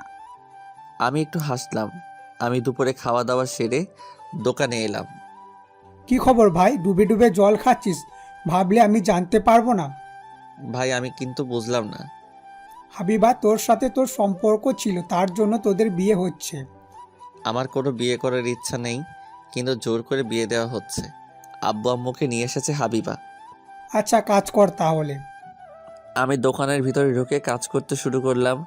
কাজ শেষ মেসে ফিরে এলাম, তখনই হাবিবার ফোন এলো। কি করো এখন? দোকান থেকে মেসে এসে শুয়ে আছি। আব্বু আম্মু কোথায়? আমাদের বাড়িতে আছে। খাইছো? না, একটু পর খেতে বসবো। আগামীকাল আমার সাথে দেখা করবে? আমার কলেজ আছে। বিয়ের পর কলেজে গিয়ে কি হবে? সকালে আমি তোমার জন্য তোমার মেসের সামনে অপেক্ষা করব। চেষ্টা করব। আরও কিছু কথা বলে ফোন রেখে দিলাম। তারপর খাওয়া দাওয়া সেরে ঘুমিয়ে পড়লাম। সকালে ঘুম ভাঙলো ফোনে মেসেজের শব্দে। ফোন হাতে নিয়ে দেখি হাবিবা মেসেজ দিয়েছে, শুভ সকাল, তাড়াতাড়ি রেডি হয়ে বাইরে এসো। আমি বুঝতে পারছি না মেয়েটা কি চায় আমার কাছে। আমার সাথে কোনো ষড়যন্ত্র হচ্ছে না তো? তাড়াতাড়ি রেডি হয়ে বাইরে এসে দেখি হাবিবা দাঁড়িয়ে আছে। এত দেরি করলে কেন? এমনি দেরি হয়ে গেল। চলো আমরা এখন যাই। কোথায় যাব? আমাদের বিয়ের মার্কেট করতে। রাফি আর ইভা আমাদের জন্য অপেক্ষা করছে। ধুর, ভালো লাগে না। আমি আর হাবিবা একটা রিক্সা নিয়ে মার্কেটে এলাম। বিয়ের শপিং করে একটা রেস্টুরেন্টে এসে বসলাম। অবশেষে তোমাদের বিয়ে হচ্ছে, আমি তো কখনো ভাবতেই পারিনি। অনেক ভালো হয়েছে তাই না? আমরা সবাই মিলে একসাথে থাকতে পারবো। আমার খাওয়া শেষ, চলো বাড়িতে ফিরতে হবে। আমি আর হাবিবা একটা রিক্সায়, আর ওরা দুজনে আরেকটা রিক্সায় আসছে। তুমি আমাকে ভালোবাসো? আমি চুপ করে রইলাম। কি হলো, কথা বলছো না কেন? আগামীকাল বাদে তোমার সাথে আমার বিয়ে, তুমি আমাকে ভালোবাসো না? আমি তো মহা বিপদে পড়ে গেলাম। আমি চিন্তা করে বললাম, ভালোবাসি। একদিনের মধ্যে আমাদের সম্পর্কে আরও গভীর হতে থাকলো। বিয়ের দিন আমাদের বিয়ে সম্পন্ন হয়ে গেল। বাসরাতে আমি হাবিবার রুমে ঢুকলাম। আমি হাবিবার পাশে বসতে যাব, তখনই হাবিবা যা বলল আমি এই কথা শুনে অবাক হয়ে দাঁড়িয়ে রইলাম। এই তাকিয়ে আছিস কেন? আমার কথা তোর কানে যায় না? তুমি এইসব কি বলছো? আমি বুঝতে পারছি না। তুই ভাবলি কি করে আমি তোর মতো ফকিরকে বিয়ে করে সংসার করব? আমি তোকে বিয়ে করছি শুধুমাত্র প্রতিশোধ নেওয়ার জন্য। তোর জন্য আমার আব্বু আমাকে থাপ্পড় মেরেছিল। সেই দিনই নিয়ত করেছিলাম তোর জীবন আমি ধ্বংস করে দিব। তাই বলে বিয়ে করে প্রতিশোধ নিতে হবে? আজ থেকে তুই আমার কথা মতো উঠবি বসবি। আমি তোকে তিলে তিলে জীবন ধ্বংস করে দিব। চুপ, তুই আর একটাও কথা বলবি না। আমি জানতাম তুই কিছু একটা করবি। আমি কখনো ভাবিনি এইভাবে। যা, আমার ঘুম পাচ্ছে। তুই মেঝেতে বিছানায় পড়ে পড়ে ঘুমিয়ে পড়। আমি এত সুন্দর বিছানা থাকতে মেঝেতে ঘুমাতে পারবো না। পারলে তুই নিচে ঘুমা। কি বললি তুই? আমি নিচে ঘুমাবো? আমার বাড়িতে আমাকেই বলছিস নিচে ঘুমাতে? আমি হেসে বললাম, এটা তোর বাড়ি কি করে হলো? আজ থেকে একটা তোর বাপের বাড়ি আর আমার বাপের বাড়ি, সেটা তোর নিজের বাড়ি। কি? আহারে, তুই জানিস না বিয়ের পর বাবার বাড়ি কেন নিজের বাড়ি হয় না? আমি এসব কিচ্ছু মানি না। তুই নিচে ঘুমিয়ে পড় গিয়ে। এখন আমার ঘুম পাচ্ছে। আমি বেডে উঠে একপাশে শুয়ে পড়লাম। হাবিবা রেগে একটা মাঝখানে কোলবালিশ দিয়ে শুয়ে পড়ল। আমাকে প্রতিশোধ নিতে বিয়ে করে নিজে ভুল করছিস, পরে বুঝতে পারবি আমি কি জিনিস। সকালে ঘুম থেকে উঠে দেখি হাবিবা গোসল করে রুমে এসেছে। এই কুত্তা, তুই এইভাবে আমার দিকে তাকিয়ে আছিস কেন? লুচ্চা কোথাকার বদমাইশ! আমি যদি কুত্তা হই তাহলে তুই আমার বউ, তাহলে তুই একটা কুত্তা। রাতে আমাদের মাঝে কিছু হয়নি, কিন্তু তুই গোসল করছিস কেন? চুপ! সকালে গোসল না করলে সবাই সন্দেহ করবে। আর শোন, আমাদের মাঝে বর বউয়ের সম্পর্ক নেই, এটা যেন কেউ না জানতে পারে। আমি কিছু না বলে চুপচাপ বেড থেকে উঠে ফ্রেশ হয়ে নিলাম। কাজের লোক এসে নাস্তা করতে ডাকলো। আমরা বাড়িতে ফিরে যাচ্ছি। আমি যাব না, তোমরা আমাকে রেখে যাবে? আজ থেকে তুমি এখানে থাকবে আমার সাথে, ব্যবসা দেখাশোনা করবে। কিন্তু আমার পড়াশোনার কি হবে? বিআইয়ের সাথে কথা হয়েছে, পড়াশোনার পাশাপাশি ব্যবসার দেখাশোনা করিস। কোনো কিন্তু না, আব্বু তো বলছে পড়াশোনা করতে। আমরা বিকালের দিকে বাড়িতে রওনা দিব। আমিও তোমাদের সাথে যাব। নতুন বউ বাড়িতে যাবে না তাই কখনো হয়? আমি হাবিবাকে চোখ টিপ দিলাম। আচ্ছা, তোমরা সবাই বিকেলের দিকে রওনা দাও। লোকজনেরা কি বলবে? মেয়েকে শ্বশুরবাড়িতে নিয়ে গেল না। কিন্তু আব্বু। কোনো কিন্তু নেই, এখন থেকে রেডি হয়ে নে, আমি সব ব্যবস্থা করে দিচ্ছি। আপনাকে কিছুর ব্যবস্থা করতে হবে না। ঠিক আছে। আমি মনে মনে বললাম, বুঝবে এবার কত ধানে কত চাল। বিকেলের দিকে সবাই মিলে বাস স্ট্যান্ডে এলাম। তুই আমাকে কোথায় নিয়ে এসেছিস? আমরা বাসে যাব? হ্যাঁ, আমরা বাসে যাব। তোর বাপের মতো তোর বরের টাকা নেই। আমি বাসে যেতে পারবো না। আমি আব্বুকে ফোন দিয়ে গাড়ি পাঠিয়ে দিতে বলছি। তোর বরে যতটুকু সামর্থ্য আছে আমি তাই করছি। বাসে উঠে বলছি, বাস ছেড়ে দেওয়ার সময় হয়ে গেছে।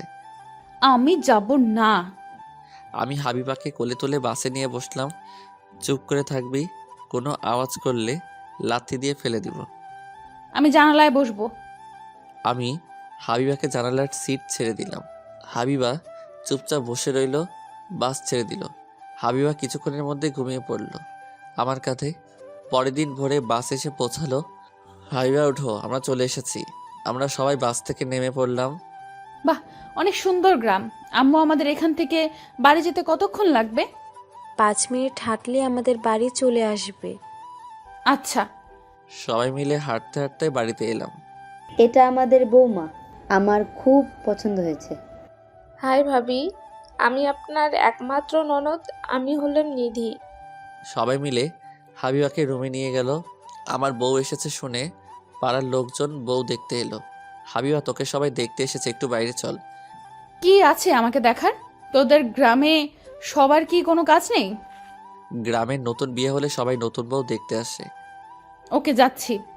হাবিবাকে নিয়ে নিধি বাইরে এলো। আমি চুপচাপ বসে আছি।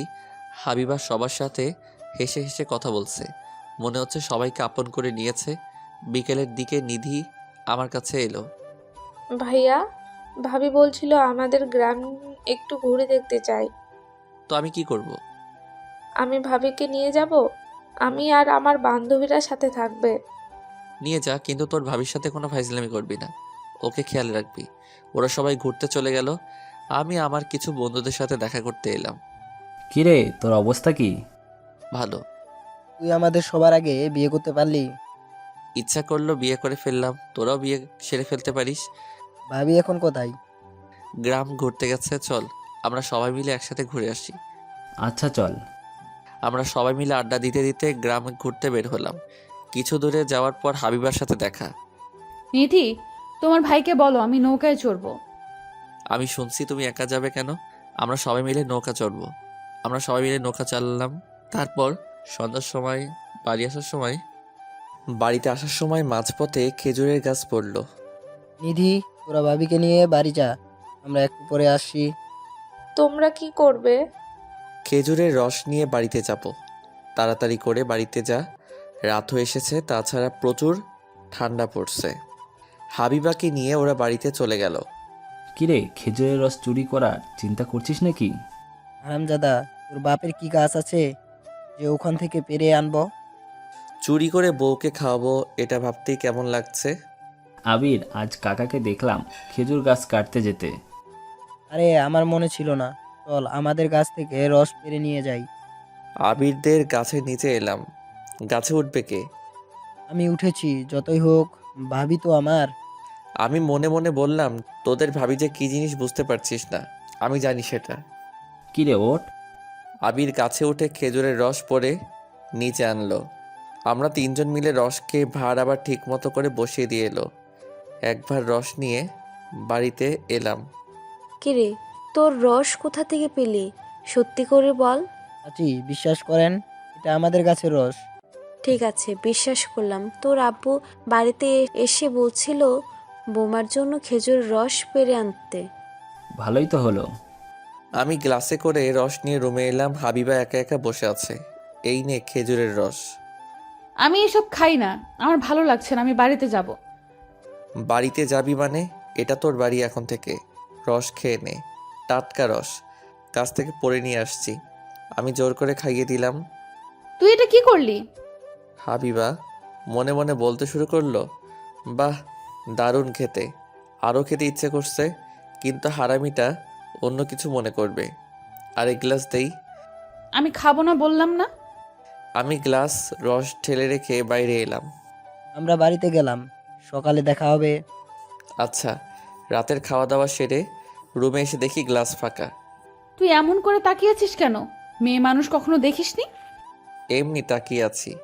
বেডের পাশে শুয়ে পড়লাম। তুই নিচে ঘুমা, আমি উপরে ঘুমাবো। আমি পারবো না, তুই পারলে নিচে ঘুমিয়ে পড়। হাবিবা রাগে রাগে আমার পাশে শুয়ে পড়ল। হাবিবা ভাবতে শুরু করলো কি করে প্রতিশোধ নেওয়া যায়। প্রতিশোধ নিতে পারছি না, উল্টো আমার উপর প্রতিশোধ নিচ্ছে। আমাকে আরও ভাবতে হবে কি করে সাগরের উপর প্রতিশোধ নিব। হাবিবা ভাবতে ভাবতে ঘুমিয়ে পড়ল। পরের দিন সকালে ঘুম থেকে উঠে ফ্রেশ হয়ে নিলাম। হাবিবা এখনও ঘুমিয়ে আছে। ঘুমানো অবস্থায় হাবিবাকে অনেক মায়াবী লাগছে। হঠাৎ হাবিবা চোখ খুলে তাকালো। এই এই, তুই আমার দিকে এইভাবে তাকিয়েছিলি কেন?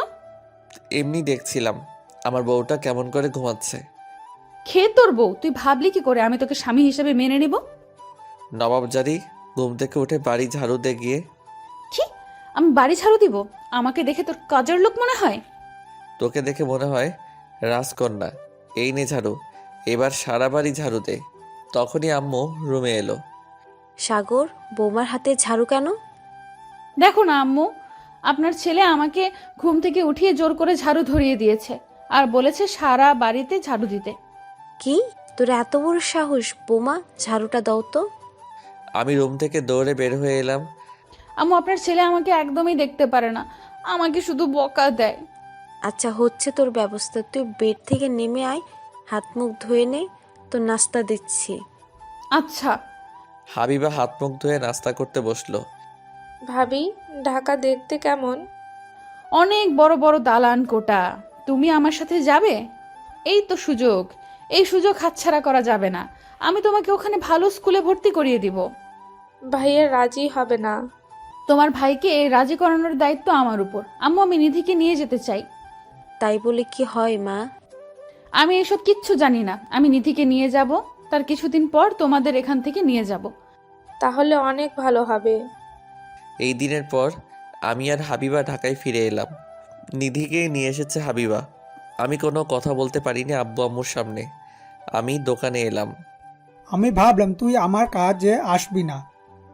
ভাই আমি গরিব মানুষ, আমার শ্বশুর ধনী, কিন্তু আমার কি করার আছে? লোকজন খারাপ হয়ে কিছু ভাববে তো। আমার কিছু যায় আসে না। আমাকে বলছিল ব্যবসা সামলাতে। তোর ইচ্ছা কি করবি সেটাই। আমি আমার মতো কাজে ব্যস্ত হয়ে পড়লাম। কাজ শেষ করে শ্বশুর বাড়িতে এলাম। কোথায় ছিলি এতক্ষণ? আমি দোকানে কাজে ব্যস্ত ছিলাম। তুই চাইলে আমি কালকে মেসে ফিরে যাব। মেসে ফিরে যাবি মানে? আমি ঘর জামাই হিসেবে থাকতে পারবো না। তুই আমাকে খেলার পুতুল মনে করিস। খেলা শেষ হয়ে গেলে ফেলে দিলাম। তাছাড়া তুই কি? আমি তোকে যেমন নাচাবো তেমনি নাচতে বাধ্য। তুই নিধিকে কেন নিয়ে আসছিস? নিধি তো এখন থেকে আমার হাতিয়ার। তুই এত খারাপ, আমাদের মাঝে নিধিকে নিয়ে আসলি? নিধি তোর কি ক্ষতি করেছে? নিধি কোনো ক্ষতি করিনি। যদি তুই আমার কথা না শুনিস তাহলে নিধির ক্ষতি হবে। আমি চুপচাপ বসে রইলাম। রাতে না খেয়ে শুয়ে পড়লাম। নিচে গিয়ে ঘুমা। আজ থেকে তুই নিচে ঘুমাবি। আমি হাবিবার কথা মতো নিচে বিছানা পেতে শুয়ে পড়লাম। আমি ভাবতে পারছি না হাবিবা নিধিকে নিয়ে কি করতে চাই। আমি ভাবতে ভাবতে ঘুমিয়ে গেলাম। এইদিকে হাবিবা মনে মনে বলছে, কাজ হয়েছে। এখন থেকে নিধির ক্ষতির কথা বললেই সাগর আমার সামনে বিড়াল হয়ে থাকবে। আমি প্রতিশোধ নিতে পারবো। আমার বোন নেই, নিধি আমার বোনের মতো। আমি অতটা খারাপ না। আমি শুধু তোর উপর প্রতিশোধ নিব। পরের দিন সকালে ঘুম থেকে উঠে নাস্তা করছি। শ্বশুর আব্বা বলে উঠল, তাড়াতাড়ি রেডি হয়ে নাও, অফিসে যেতে হবে। আজ বড় একটা প্রজেক্ট উপস্থাপন করা হবে। আমি চুপ করে রইলাম। কি হলো? কোনো কথা বলছো না কেন? তাড়াতাড়ি নাস্তা শেষ করে রেডি হয়ে নাও। তোমরা বের হলে আমি নিধি বের হব। নিধিকে নিয়ে কোথায় যাবে? নিধিকে স্কুলে ভর্তি করিয়ে আমরা মার্কেটে যাব নিধির জন্য শপিং করতে। আমি কোনো কথা না বলে চুপচাপ রুমে এসে রেডি হয়ে নিলাম।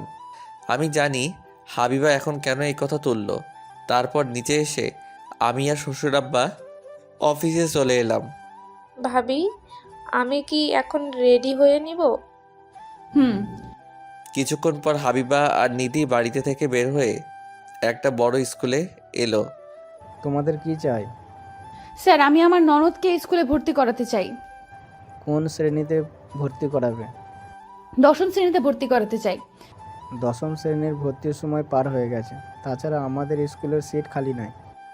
একটু বোঝার চেষ্টা করে দেখেন, হয়ে যাবে। আমাদের কাছে ভর্তির কাগজপত্র আছে। বললাম তো হবে না, কথা কানে যায় না। ভাবি থাক না, অন্য স্কুলে ভর্তি হব। তুই চুপ থাক। স্যার, আপনি আমাকে চেনেন না আমি কে? কে তুমি? তোমাকে চিনতে হবে। আমার আব্বুর নাম রহমান সাহেব। আমি চাইলে কি করতে পারি জানেন? আমার বাবার টাকায় স্কুল চলে। সরি মা, তোমাকে আমি চিনতে পারিনি। তোমার আব্বু আমাদের স্কুলে অনেক অনুদান প্রদান করে। রহমান সাহেব আমাকে ফোন দিয়ে বলেছিল তার মেয়ের ননদকে ভর্তি করাবে। আমাদের একটাই সিট ছিল। আমি চিনতে না পেরে এমন করছি। তুমি তোমার আব্বুকে কিছু বলো না। আমি কিছু বলবো না, নিধিকে শুধু ভর্তি করিয়ে নেন। আচ্ছা, পেপারগুলো দাও। কিছুক্ষণের মধ্যেই ভর্তির কাজ মিটিয়ে হাবিবা আর নিধি মার্কেটে এলো। এইদিকে আমি অফিসে এলাম। সবাই শোনো, আজ থেকে আমার জামাই আমার সাথে অফিসে দেখাশোনা করবে। সপ্তাহে 3 দিন অফিস করবে, আর বাকি 4 দিন অফিসে আসবে না। পড়াশোনার জন্য কলেজে যাবে। আব্বা, আমি তো অফিসের কাজ বুঝতে পারবো না। স্যার, আপনাকে চিন্তা করা লাগবে না, আমরা সবাই অনেক কাজ শিখিয়ে দেব। কোনো কাজে সমস্যা হলে আমাকে বলবে, আমি তোমাকে বুঝিয়ে দেব। এখন মিটিংয়ে চলো সবাই।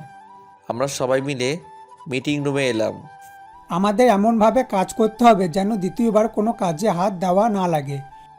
স্যার, একটা আমাদের সাথে ডিল হয়েছে, আমরা যেন তাদের কাজ ভালোভাবে সম্পূর্ণ করি। আমাদের অফিসে কোনো যেন বদনাম না হয়। জামাই বাবা, তুমি কিছু বলো। হ্যাঁ, তার সাথে আমাদের প্রত্যেক কাজ নিজের কাজ মনে করতে হবে। আপনারা সবাই এই অফিসের অংশ, নিজের দায়িত্ব পালন করতে হবে। কাজে ভুল হলে কোম্পানি নয়, নিজেদের গায়ে লাগবে। বাহ স্যার, সুন্দর বক্তব্য, আমরা আপনার সাথে একমত। ঠিক বলেছো তুমি। আমি চাই তুমি এই নতুন প্রজেক্টের দায়িত্ব নাও। কিন্তু আমি তো নতুন, আমি কি পারবো? স্যার, আপনি পারবেন। আমরা আপনার সাথে আছি। আমি তো আছি, কোনো ভয় নেই। তুমি এই পেপার সাইন করো। আচ্ছা, আমি সাইন করে দিলাম। প্রজেক্টের দায়িত্বে নিয়োজিত হয়ে মিটিং শেষ করে বাইরে এলাম। স্যার আসুন, আমি আপনার রুমে দেখিয়ে দিই। ওকে চলুন। আমি রুমে এসে চেয়ারে এসে বসলাম। তারপর কিছু নাস্তার জন্য অর্ডার করলাম। স্যার আমি মনি, আমি এই অফিসের পিয়ন। যা কিছু লাগবে আমাকে বলবেন। এই নিন আপনার নাস্তা। ধন্যবাদ আপনাকে। অফিস শেষ করে বাড়িতে এলাম। রুমে এসে ফ্রেশ হয়ে নিধিকে ডাকলাম। ভাইয়া কি বলবি বল। তোর কোনো সমস্যা হচ্ছে না তো? সমস্যা হলে আমি তোকে গ্রামে রেখে আসবো। না, আমার কোনো সমস্যা হচ্ছে না। আমি স্কুলে ভর্তি হয়েছি আর ভাবি আমাকে অনেক কিছু কিনে দিয়েছে। ও, নিধি চলে গেল। আমি ছাদে এসে আম্মুর কাছে ফোন দিলাম, কিন্তু ফোন ব্যস্ত বলছে। কিছুক্ষণ পর ফোন ঢুকলো। কেমন আছিস? ভালো। তার আগে বলো, এতক্ষণ ধরে কার সাথে কথা বলছিলে? বৌমা ফোন করেছিল। আমি বৌমার সাথে কথা বলছিলাম নিধিকে ভালো একটা স্কুলে ভর্তি করিয়ে এসব। আমার শরীর কেমন আছে খোঁজ নিচ্ছিল। ও আচ্ছা, তাহলে রাখছি। আমি ফোন কেটে দিলাম আর ভাবতে শুরু করলাম, হাবিবা নিজে থেকে আম্মুর কাছে ফোন দিয়েছে। আমার তো বিশ্বাস হয় না। হাবিবা সবাইকে দেখতে পায় কিন্তু আমাকে সহ্য করতে পারে না। রাতের খাওয়া দাওয়া সেরে রুমে এসে বেডে শুয়ে পড়লাম। তখনই হাবিবা এসে দিল একটা লাথি। এই কুত্তার বাচ্চা, আমার বেড থেকে ওঠ বলছি, তো সাহস তো কম না। এই কুত্তা, তুই আমাকে লাথি মারলি কেন? জানিস না স্বামীকে লাথি মারলে পাপ হয়? কিসের স্বামী? আমি তোকে স্বামী হিসেবে মানি না। নিচে বিছানা নিয়ে ঘুমা যা। উপরে ঘুমাই, নিচে অনেক ঠান্ডা লাগে। লাগলে লাগুক, যা বলছি ফকিরের বাচ্চা। তুই কি ফকিরের বউ? আমি নিচে বিছানা পেতে শুয়ে পড়লাম। মাঝরাতে হঠাৎ তার সাথে প্রচুর পরিমাণে বৃষ্টি হচ্ছে। আমি বেডের উপর তাকিয়ে দেখি হাবিবা ভয়ে দলা হয়ে আছে। কি দেখছিস? আমি বিদ্যুৎ চমকালে খুব ভয় পাই। তখন একটা বিদ্যুৎ চমকালো। হাবিবা লাফ দিয়ে আমার কাছে এসে পড়ল। তোর শরীর এমন করে কাঁপছে কেন? উপরে চল, আমার ভয় হচ্ছে। আমি কোনো চিন্তা না করে বেডে শুয়ে পড়লাম। হাবিবা আমাদের মাঝে কোলবালিশ দিল। কখন যে ঘুমিয়ে পড়েছি মনে নেই। সকালে ঘুম থেকে উঠতে যাব, কিন্তু এ কি, আমি নড়াচড়া করতে পারছি না। আমি চোখ মেলে দেখি হাবিবা আমাকে জড়িয়ে ধরে ঘুমিয়ে আছে। আমি চুপচাপ শুয়ে রইলাম। হঠাৎ করে দেখলাম হাবিবা চোখ মেলে তাকালো আমার দিকে, সাথে সাথে ছেড়ে দিল। আমি ইচ্ছে করে জড়িয়ে ধরিনি, বিদ্যুৎ চমকানোর শব্দে ভয়ে জড়িয়ে ধরছি। তোকে জড়িয়ে ধরতে আমার বয়ে গেছে। থাক, দিনের বেলায় বাকিনি, রাতের বেলায় ম্যাও ম্যাও করিস। তুই কি বললি আমি বিড়াল? তুই কি, তুই একটা খাটাস। সকাল সকাল তোর শুরু হয়ে গেল। সারাদিন ঘ্যান ঘ্যান করবি। আমি তাড়াতাড়ি করে বাথরুমে ঢুকে ফ্রেশ হতে চলে গেলাম।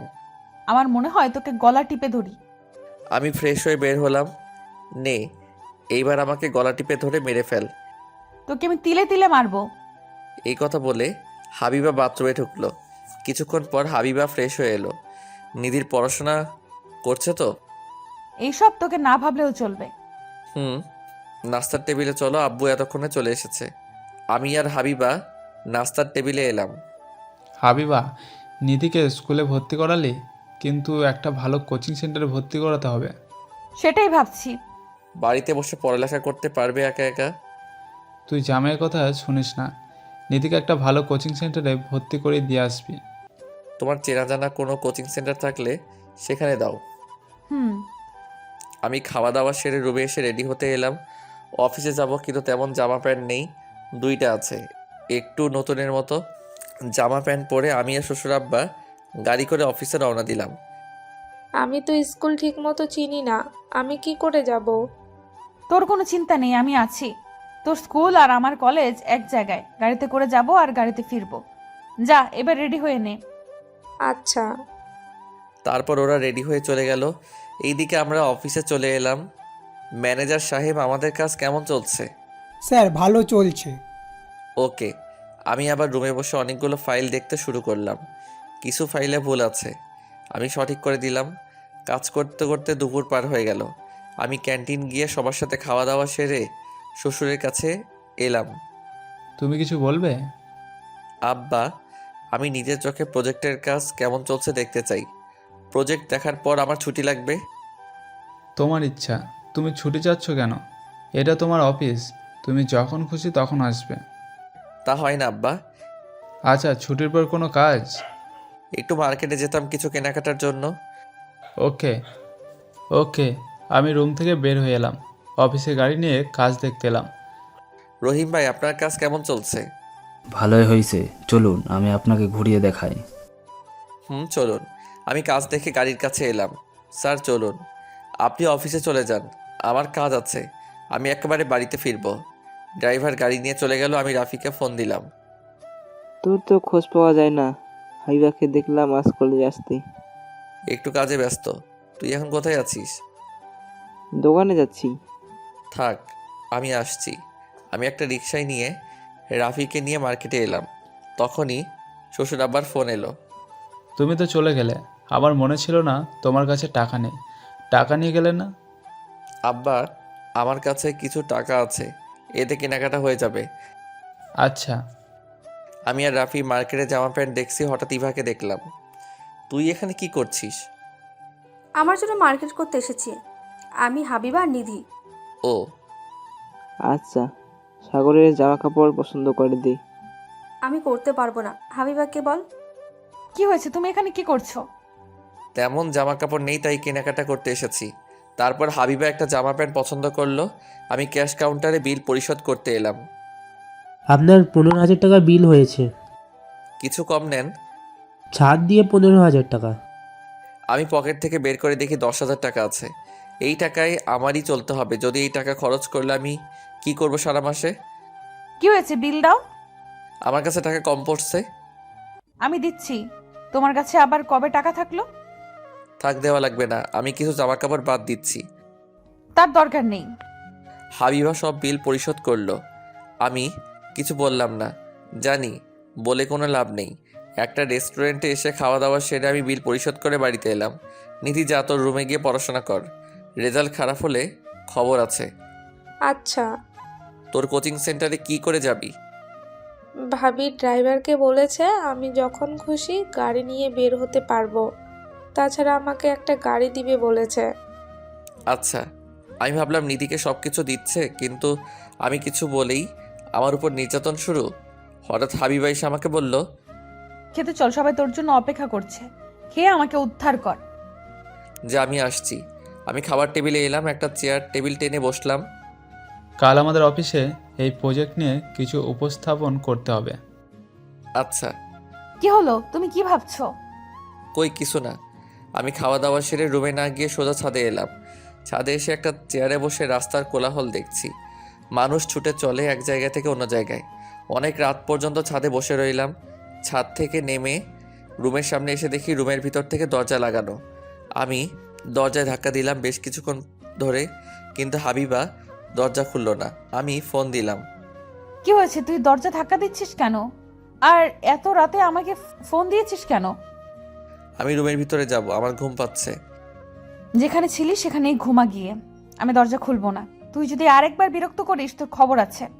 কিন্তু আমি কোথায় ঘুমাবো? হাবিবা কিছু না বলে রাগে রাগে ফোন কেটে দিল। আমি নিচে এসে সোফায় শুয়ে পড়লাম। প্রচুর ঠান্ডা পড়ছে, আমার কাছে কিছু নেই। আমি ঘুমিয়ে পড়লাম। সকালে ঘুম ভাঙলো শ্বশুর আব্বার ডাকে। তুমি এখানে ঘুমিয়ে আছো কেন? আসলে আব্বা, রাতের বেলায় পানি খেতে এসেছিলাম, সোফায় বসে পানি খাচ্ছিলাম, হঠাৎ ঘুমিয়ে পড়িয়েছি। যাও ফ্রেশ হয়ে নাস্তা করেছো। আমি রুমে এসে ফ্রেশ হয়ে নিলাম। মজা নিচ্ছিস আমার সাথে? রাতে ঠান্ডায় জমে গেছি। বাহ, খুব ভালো হয়েছে। গরিবদের শীত বলে কিছু নেই, দেখিস না এত রাতেও তারা রাস্তায় ঘুমিয়ে পড়ে। আমি গরিব, এটাই আমার পরিচয়। শোন, মানুষের টাকা থাকলে কিন্তু সুখী হয় না। আমি সুখ টাকা দিয়ে কিনবো, আমার বাপের টাকা আছে। এত অহংকারী হওয়া ভালো না। টাকা তোমার আব্বু আছে, কিন্তু তোমার বরে ততটুকু সামর্থ্য নেই। তুই আমার কিসের স্বামী? আমি তোকে মানি না। আমি যা বলবো তাই করবি। থাকিস তো ঘর জামাই। আমি কিছু না বলে নাস্তা টেবিলে এলাম। এইভাবে কেটে গেল কয়েক মাস। হাইওয়ার জন্মদিন চলে এলো, সারা বাড়ি সাজানো হলো। কিরে, আর কত সাজবি? দেখা যাক বাড়ি কতদূর সাজানো যায়। এদিকে একটু ফুল দিয়ে সাজালে অনেক সুন্দর লাগে। আচ্ছা। আমি আর রাফি ফুল সাজানো শেষ করলাম। রাতের দিকে হাবিবা কেক কাটলো। আব্বু হা করো। আমাকে কেন? জামাইকে আগে দে। তুমি খাও। তারপর হাবিবা তার আব্বুকে খাইয়ে দিল। হাবিবা এক এক করে সবাইকে খাইয়ে দিল, কিন্তু আমাকে দিল না। আমি কিছু মনে করিনি। এটা কি হলো? তোকে কেক দিল না? আরে আমি কেক খাই না, এই জন্য আমাকে খেতে দেয়নি। তুমি আত্মীয় স্বজনদের খাওয়া দাওয়ার দিকে একটু খেয়াল করো। আচ্ছা। আমি লোকজনকে খাইয়ে দিলাম। পার্টি শেষ করে আমি খেতে বসলাম। ভাইয়া, ভাবি তোকে ডাকছে। তোর ভাবি কোথায় আছে? ছাদে আছে। আচ্ছা তুই যা, আমি একটু পরে যাচ্ছি। জানি খাওয়া দাওয়া সেরে ছাদে এলাম। আসছে এখনই কুত্তার বাচ্চা, তোকে কখন আসতে বলছি? আমার ক্ষুধা লেগেছিল তাই খেতে বসেছিলাম। ফকিরা তো এমন ভালো ভালো খাবার চোখে দেখে না, দেখলেই খেতে চায়। এই নে, এটা খা। কি এটা? বিয়ার খেতে অনেক ভালো লাগে। এটা তুই কখনো চোখেও দেখিস নাই। আমি এসব খাবো না। হাবিবা আমাকে জোর করে ধরে অর্ধেক খাইয়ে দিল। খেতে ভালো না। আমি কোনোদিন খাইনি, একটু খেয়ে দেখি। হাবিবা অর্ধেক খেয়ে নিল। আমি নেশায় আসক্ত হয়ে পড়লাম। নেশার করে বলতে শুরু করলাম, তুই আমাকে এমন কষ্ট দাও কেন? তোকে কষ্ট দিতে আমার ভালো লাগে। তুমি আমাকে কোলে নিয়ে চাঁদ দেখাবে। আমি হাবিবাকে কোলে তুলে চাঁদ দেখে রুমে এলো। চলো না আমরা স্বামী স্ত্রী হয়ে যাই। আমি হাবিবাকে জড়িয়ে ধরে আছি। যা দুষ্টু, তোমার মুখে কিছুই আটকায় না। আমি লাইট নিভিয়ে দিলাম। সকালে ঘুম থেকে উঠে চিল্লাচিল্লির জন্য ঘুম ভাঙলো। কুত্তার বাচ্চা, তুই আমার সাথে কি করছিস? সকালে ঘুম থেকে উঠে দেখি আমার গায়ে কিছু নেই, শেষ পর্যন্ত তুই আমাকে। রাতে কি হয়েছে আমার মনে নেই। আমার গায়ে কাপড় কোথায় গেল? আমি জানি না, আমার বিশ্বাস হচ্ছে না তুই আমার এত বড় সর্বনাশ করলি। হাবিবা দিল আমাকে একটা লাথি। সোজা পড়ে গেলাম বেডের নিচে। সেখানে জামা কাপড় পেলাম, তাড়াতাড়ি পরে নিলাম। তুই রাতের বেলা যদি আমাকে জোর করে মদ খাইলে এমন হতো না। আমি কি জানতাম তুই আমার এত বড় ক্ষতি করবি? আমি তোর কি ক্ষতি করেছি? আমি তোর স্বামী। এই কথা বলে হাবিবা এসে আমাকে ঠাস ঠাস করে থাপ্পড় মারতে শুরু করলো। আমি আজকে ডাক্তারের কাছে গিয়ে কথা বলবো। আমি তোর মতো অমানুষের বাচ্চা চাই না। প্লিজ কিছু করছিস না, তুই যা বলবি আমি তাই শুনবো। এক্ষুনি তুই আমার বাড়ির থেকে বের হয়ে যা, আমাকে মুক্তি দে। আমি রুম থেকে বের হয়ে এলাম। আসার সময় দরজায় শ্বশুর আব্বার সাথে দেখা। আমি কারোর সাথে কথা না নিয়ে নিধিকে নিয়ে বাড়ি থেকে বের হয়ে এলাম। ভাইয়া, কি হয়েছে? তুই আমাকে এভাবে নিয়ে আসলি কেন? আমি ঘর জামাই হিসেবে থাকতে পারবো না। তুই চুপচাপ আমার সাথে চল। শহরে অনেক খোঁজাখুঁজি করে একটা বাসা পেলাম। তারপর আব্বু আম্মুকে বাড়ি থেকে আসতে বললাম। কিছুদিনের মধ্যে একটা ভালো চাকরি জোগাড় করে নিলাম। এর মধ্যে শ্বশুর অনেক অনুরোধ করছে বাড়িতে ফিরতে, কিন্তু আমি আর ফিরবো না। এইদিকে কিছুদিন পর হাবিবা ডাক্তারের কাছে এলো। পরীক্ষা নিরীক্ষা করে বুঝতে পারছি আপনি মা হতে চলেছেন। আমি এই বাচ্চা নিব না। আপনি 3 মাস পর আমাদের কাছে আসেন, তখন আমরা বাচ্চা নষ্ট করব। ওকে। 3 মাস পার হয়ে গেল। আমি কোনোদিন হাবিবার খোঁজ নেইনি। হাবিবার সাথে আব্বু আম্মুর কথা হয়। বাচ্চা নষ্ট করার সময় চলে এলো। তুই এটা কি করতে চাইছিস? আমি করছি, চল। আঙ্কেল বলল তুই নাকি বাচ্চা নষ্ট করতে চাস। দেখ, সাগরের সাথে মিটিয়ে নে ঝামেলা। না, আমি বাচ্চা নষ্ট করব না। দেখ না, আমার দুষ্টু বাবুটা আমাকে লাথি মারছে। রাতে আমাকে অনেক জ্বালাতে থাকে। ও মা, তাই নাকি? ভালো করছিস। বাচ্চা নষ্ট করলে কিন্তু আল্লাহ তোকে ক্ষমা করবে না। আমি নিজেকে সবসময় কাজের মধ্যে ডুবে রাখি। অনেক কষ্টের পর একটা ভালো চাকরি জোগাড় করা কম সহজ উপায় না। রাতের খাওয়ার টেবিলে বসে আছি। অনেক দিন হলো বৌমার সাথে রাগারাগি করিস, এখন মিটমাট করে নিলেই হয়। দেখো আম্মু, হাবিবার কথা আমার সামনে বলবে না। তুই তো কিছুই বলিস নাই। কি হয়েছে তোদের দুজনের মধ্যে? আমাদের কাউকে ওই বাড়িতে যেতে দিস না। ভাই, জানিস আমার না একটা ভাইপো হবে। তো আমি কি করব? সারাদিন কাজ শেষে বাড়িতে এসেও শান্তি নেই। বৌমাকে একটু দেখে আসি আমরা। খবরদার ওই বাড়িতে যাবে না। আমি ভাত না খেয়ে উঠে চলে এলাম রুমে। আমি হাবিবাকে ভালোবাসি, কিন্তু তার অহংকারের জন্য আমি বলতে চাই না। যে মা তার নিজের বাচ্চাকে নষ্ট করার কথা বলে তাকে আমি সহ্য করতে পারি না। তখনই রাফির ফোন এলো। কিরে, কেমন আছিস? এই তো ভালো আছি, তোদের খবর কি? চলছে কোনো রকম, পরীক্ষার সময় এসে গেছে। দেখলাম তো, কাল গিয়ে ফর্ম পূরণ করে আসবো। ঠিক আছে। আমি ফোন রেখে ঘুমিয়ে পড়লাম। সকালে ঘুম থেকে উঠে ফ্রেশ হয়ে নিলাম। তারপর রেডি হয়ে নাস্তা শেষ করে বাড়িতে বের হলাম কলেজের উদ্দেশ্যে। কিছুক্ষণের মধ্যে চলে এলাম। কি অবস্থা তোর? ভালো, তাড়াতাড়ি চল, লাইনে দাঁড়াতে হবে। তখনই হাবিবা আর ইভা এসে হাজির হলো। আমি ওখান থেকে সোজা চলে এলাম। ইভা অনেকবার ডেকেছিল, কিন্তু আমি উত্তর দেইনি। কিরে, তুই এমন করে চলে আসলি কেন? এমনি আমার ভালো লাগছিল না। আমি অহংকারীদের সহ্য করতে পারি না। জানি না তোদের দুজনের কবে মিল হবে। আমি পরীক্ষা পেপার জমা দিয়ে চলে এলাম বাড়িতে। দুপুরে খাওয়া দাওয়া সেরে নিলাম। এইবার রুমে এসে শুয়ে পড়লাম। হঠাৎ ফোন বেজে উঠল। তাকিয়ে দেখি ইভা ফোন দিয়েছে। তুই তখন অমন করে চলে গেলি কেন? আমার ইচ্ছা হয়েছে তাই। তুই আজ আমার সাথে সন্ধ্যায় দেখা করবি। আমার সময় নেই।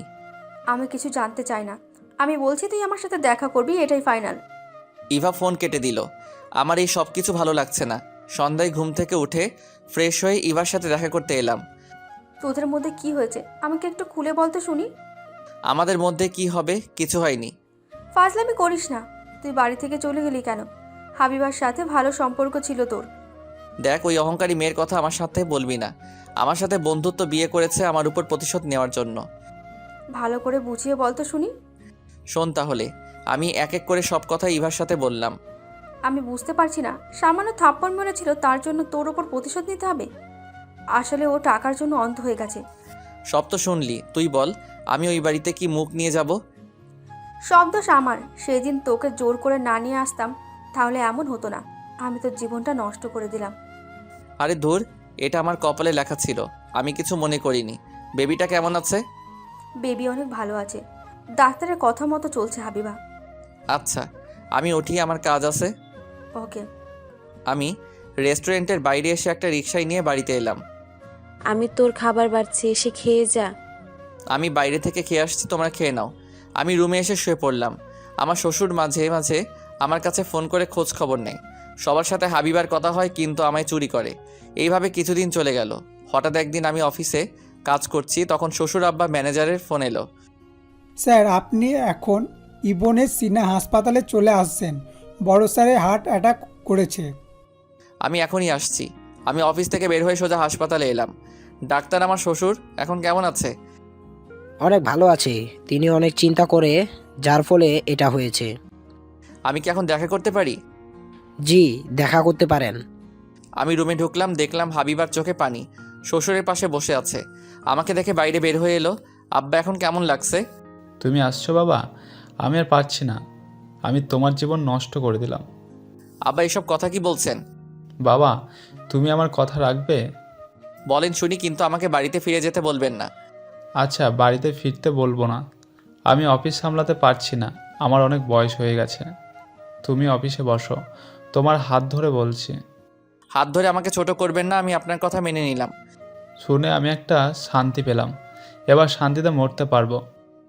এইসব বাদ দেন, আপনার বিশ্রাম নেন, আমি বাইরে যাচ্ছি। আমি রুমে থেকে বের হয়ে এসে দেখি আমাদের বাড়ির সবাই হাজির হয়েছে। হাবিবা আম্মুকে জড়িয়ে ধরে কান্নাকাটি করছে। তোর শ্বশুরকে কেমন দেখলি? আগের চেয়ে অনেক ভালো আছে। তোমরা কি করে জানলে? হুম, হচ্ছে। থাক, বলতে হবে না। কে বলেছে আমি বুঝতে পারছি। কিছুদিন পর শ্বশুরকে হাসপাতাল থেকে বাড়িতে পাঠিয়ে দিলাম। আমি চাকরি ছেড়ে দিয়ে শ্বশুরের কথা মতো অফিস দেখাশোনা করতে শুরু করলাম। এইসব কেটে 2 মাস। হঠাৎ খবর এলো শ্বশুর আব্বা আবার অনেক শরীর খারাপ থাকে, হাসপাতালে নেওয়া হয়েছে। আমি তাড়াতাড়ি করে হাসপাতালে এলাম। রুগী আপনার সাথে এ কথা বলতে চাই। রুগীর অবস্থা খারাপ। আচ্ছা, আমি রুমে ঢুকলাম। এসে শ্বশুর আব্বা পাশে বসলাম। ডাক্তার বলেছে আমি বাঁচব না, তুমি আমার মেয়েকে দেখে রেখো। আমি চাই তুমি আমার মেয়েকে মানুষ বানিও। আব্বা, আমি চেষ্টা করব। কিছুক্ষণ পর শ্বশুর আব্বা মারা গেল। সন্ধ্যার দিকে মাটি দেওয়ার কাজ সম্পন্ন করে আমি বাড়িতে এলাম। আব্বু আম্মু আর নিধি ওই বাড়িতে রয়ে গেল। অফিসে 2 দিনের ছুটির ঘোষণা করে দিলাম। সকাল থেকে কিছু খাওয়া হয়নি। খাওয়ার জন্য বাড়ির বাইরে যাওয়ার দরজা খুলেছি, তখনই দরজা খুলল। দেখি রাফি দাঁড়িয়ে আছে, হাতে টিফিন ক্যারিয়ার। আমি বললাম, তুই এখানে? ভিতরে চল, তারপর বলছি। ও আয় ভিতরে। আমি আর রাফি ভিতরে এসে সোফায় বসে পড়লাম। আম্মু তোর জন্য কিছু খাবার পাঠিয়েছেন, সারাদিন তুই কিছুই খাস নাই। ভালো করছিস। আমি বাইরে খেতে যাচ্ছিলাম, তখনই তুই চলে এলি। তুই খাবার টেবিলে বস, আমি খাবার বেড়ে দিচ্ছি। আমি টেবিলে বসলাম। রাফি খাবার বাড়তে শুরু করলো। এত খাবার আমি একা খেতে পারবো না, তুই আমার সাথে খেতে বস। ঠিক আছে। আমরা দুজন খাওয়া দাওয়া সেরে সোফায় এসে বসলাম। তোর তো কোনো চাকরি নেই। আমি অনেক চেষ্টা করেছি, কিন্তু তোর চাকরির ব্যবস্থা করতে পারি নাই। থাক, সমস্যা নেই। তুই আমাদের অফিসে একটা চাকরি কর। আমি জানি তোর বাড়ির অবস্থা কেমন। দেখ, তো এইসব কথা বলবি না। তুই এর আগেও বলেছিস তোর শ্বশুরের অফিসে চাকরি করতে, কিন্তু আমি না করে দিয়েছিলাম। আমি কারোর করুণা চাই না। আমি কিছু জানি না, তুই 2 দিন পর অফিসে এসে জয়েনিং করবি। আঙ্কেলের অবস্থা ভালো না। সেটা ঠিক, কিন্তু কোনো কিন্তু না। আমরা আরও কিছুক্ষণ গল্প করলাম।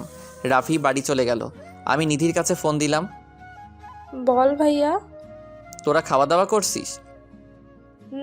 করেছি। তুই কিছু খাইছিস?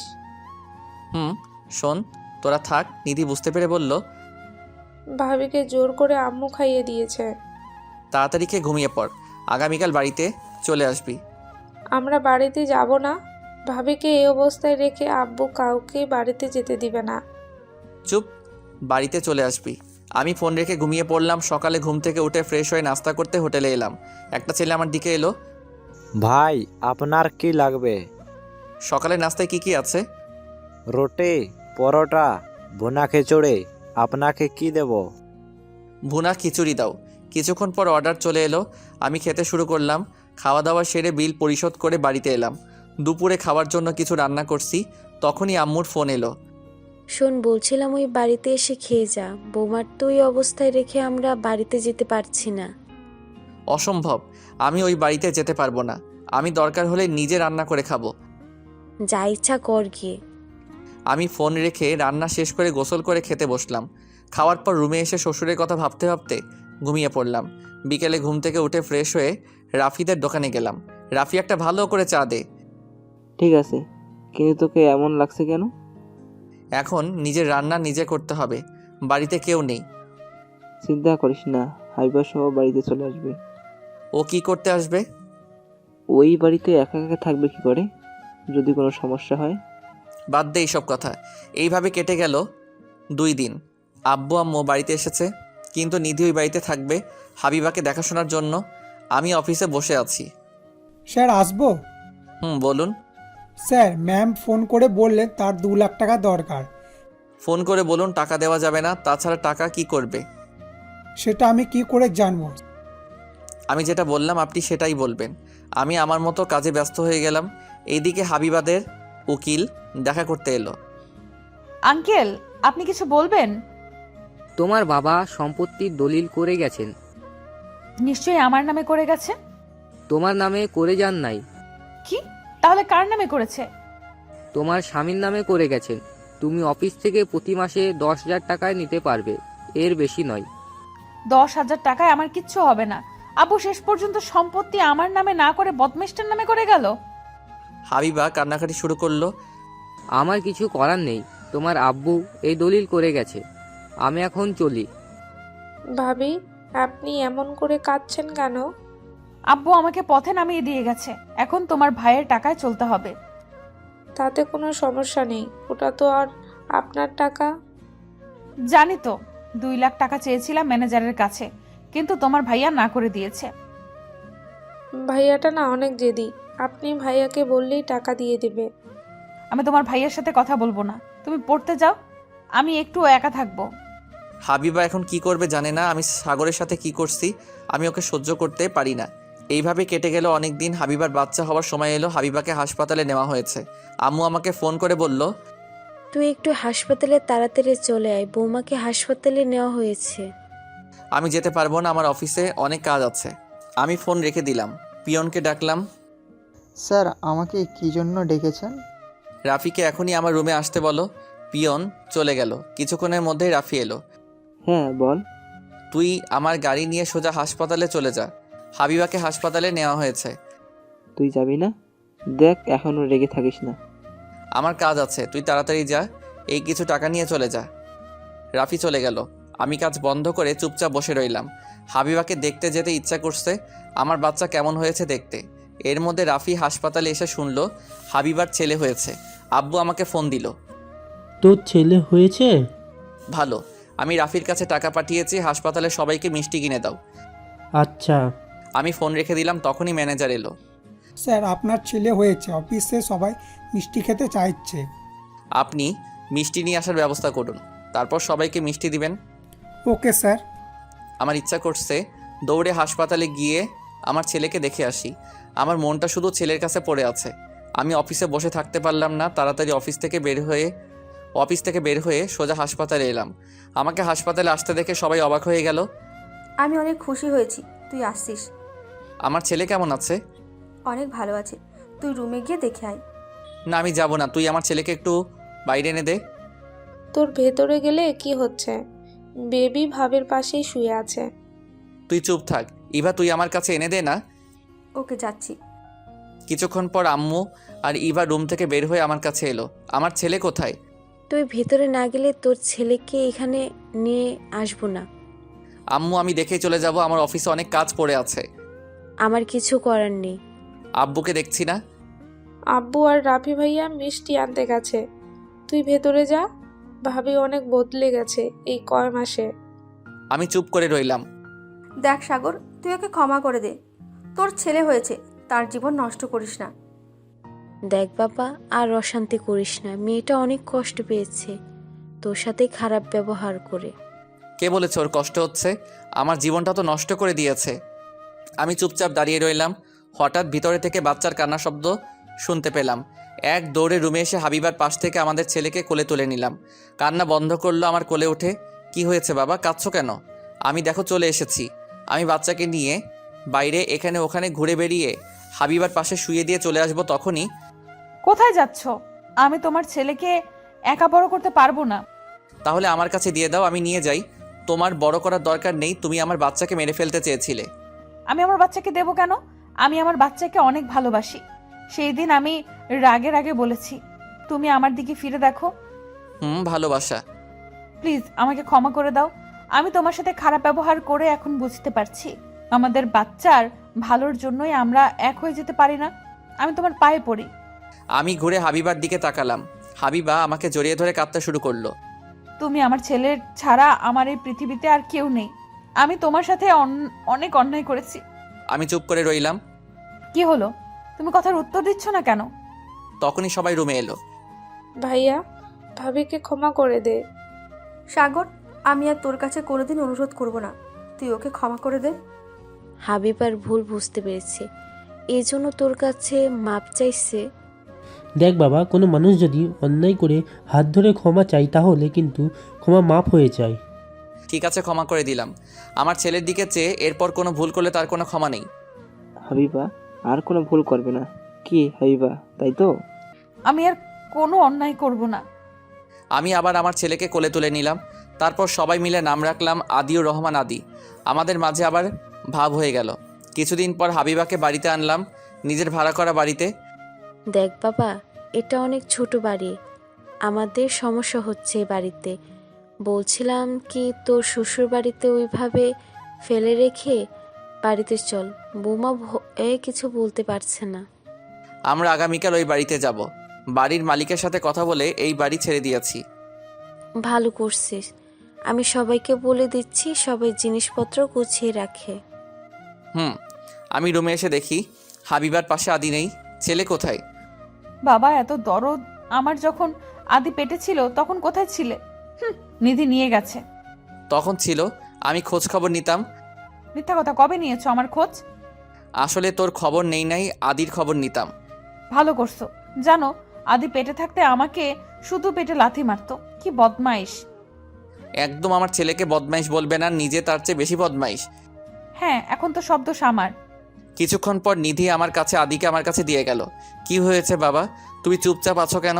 তোমার আম্মুর মতো হয়েছো? সব দোষ আমার। রাতের বেলায় খাওয়া দাওয়া সেরে আদিকে মাঝখানে রেখে ঘুমিয়ে পড়লাম। পরের দিন সকালে ঘুম থেকে উঠে ফ্রেশ হয়ে নাস্তা করে গাড়িতে জিনিসপত্রগুলো তুলে দিয়ে হাবিবাদের বাড়িতে এলাম। হাবিবা এবার খুশি, আমরা আজ থেকে এখানে থাকবো। আমি অনেক খুশি। আমার অনেক স্মৃতি জড়িয়ে আছে এই বাড়িতে। আই লাভ ইউ বাবুর আব্বু। আই লাভ ইউ টু বাবুর আম্মু। চলতে শুরু করলো আমাদের এক নতুন অধ্যায়। ভালোবাসার কখনো ধনী গরিব দেখে হয় না। ভালোবাসা নিয়ে যারা অভিনয় করে তারা কখনোই কাউকে ভালোবাসে নাই।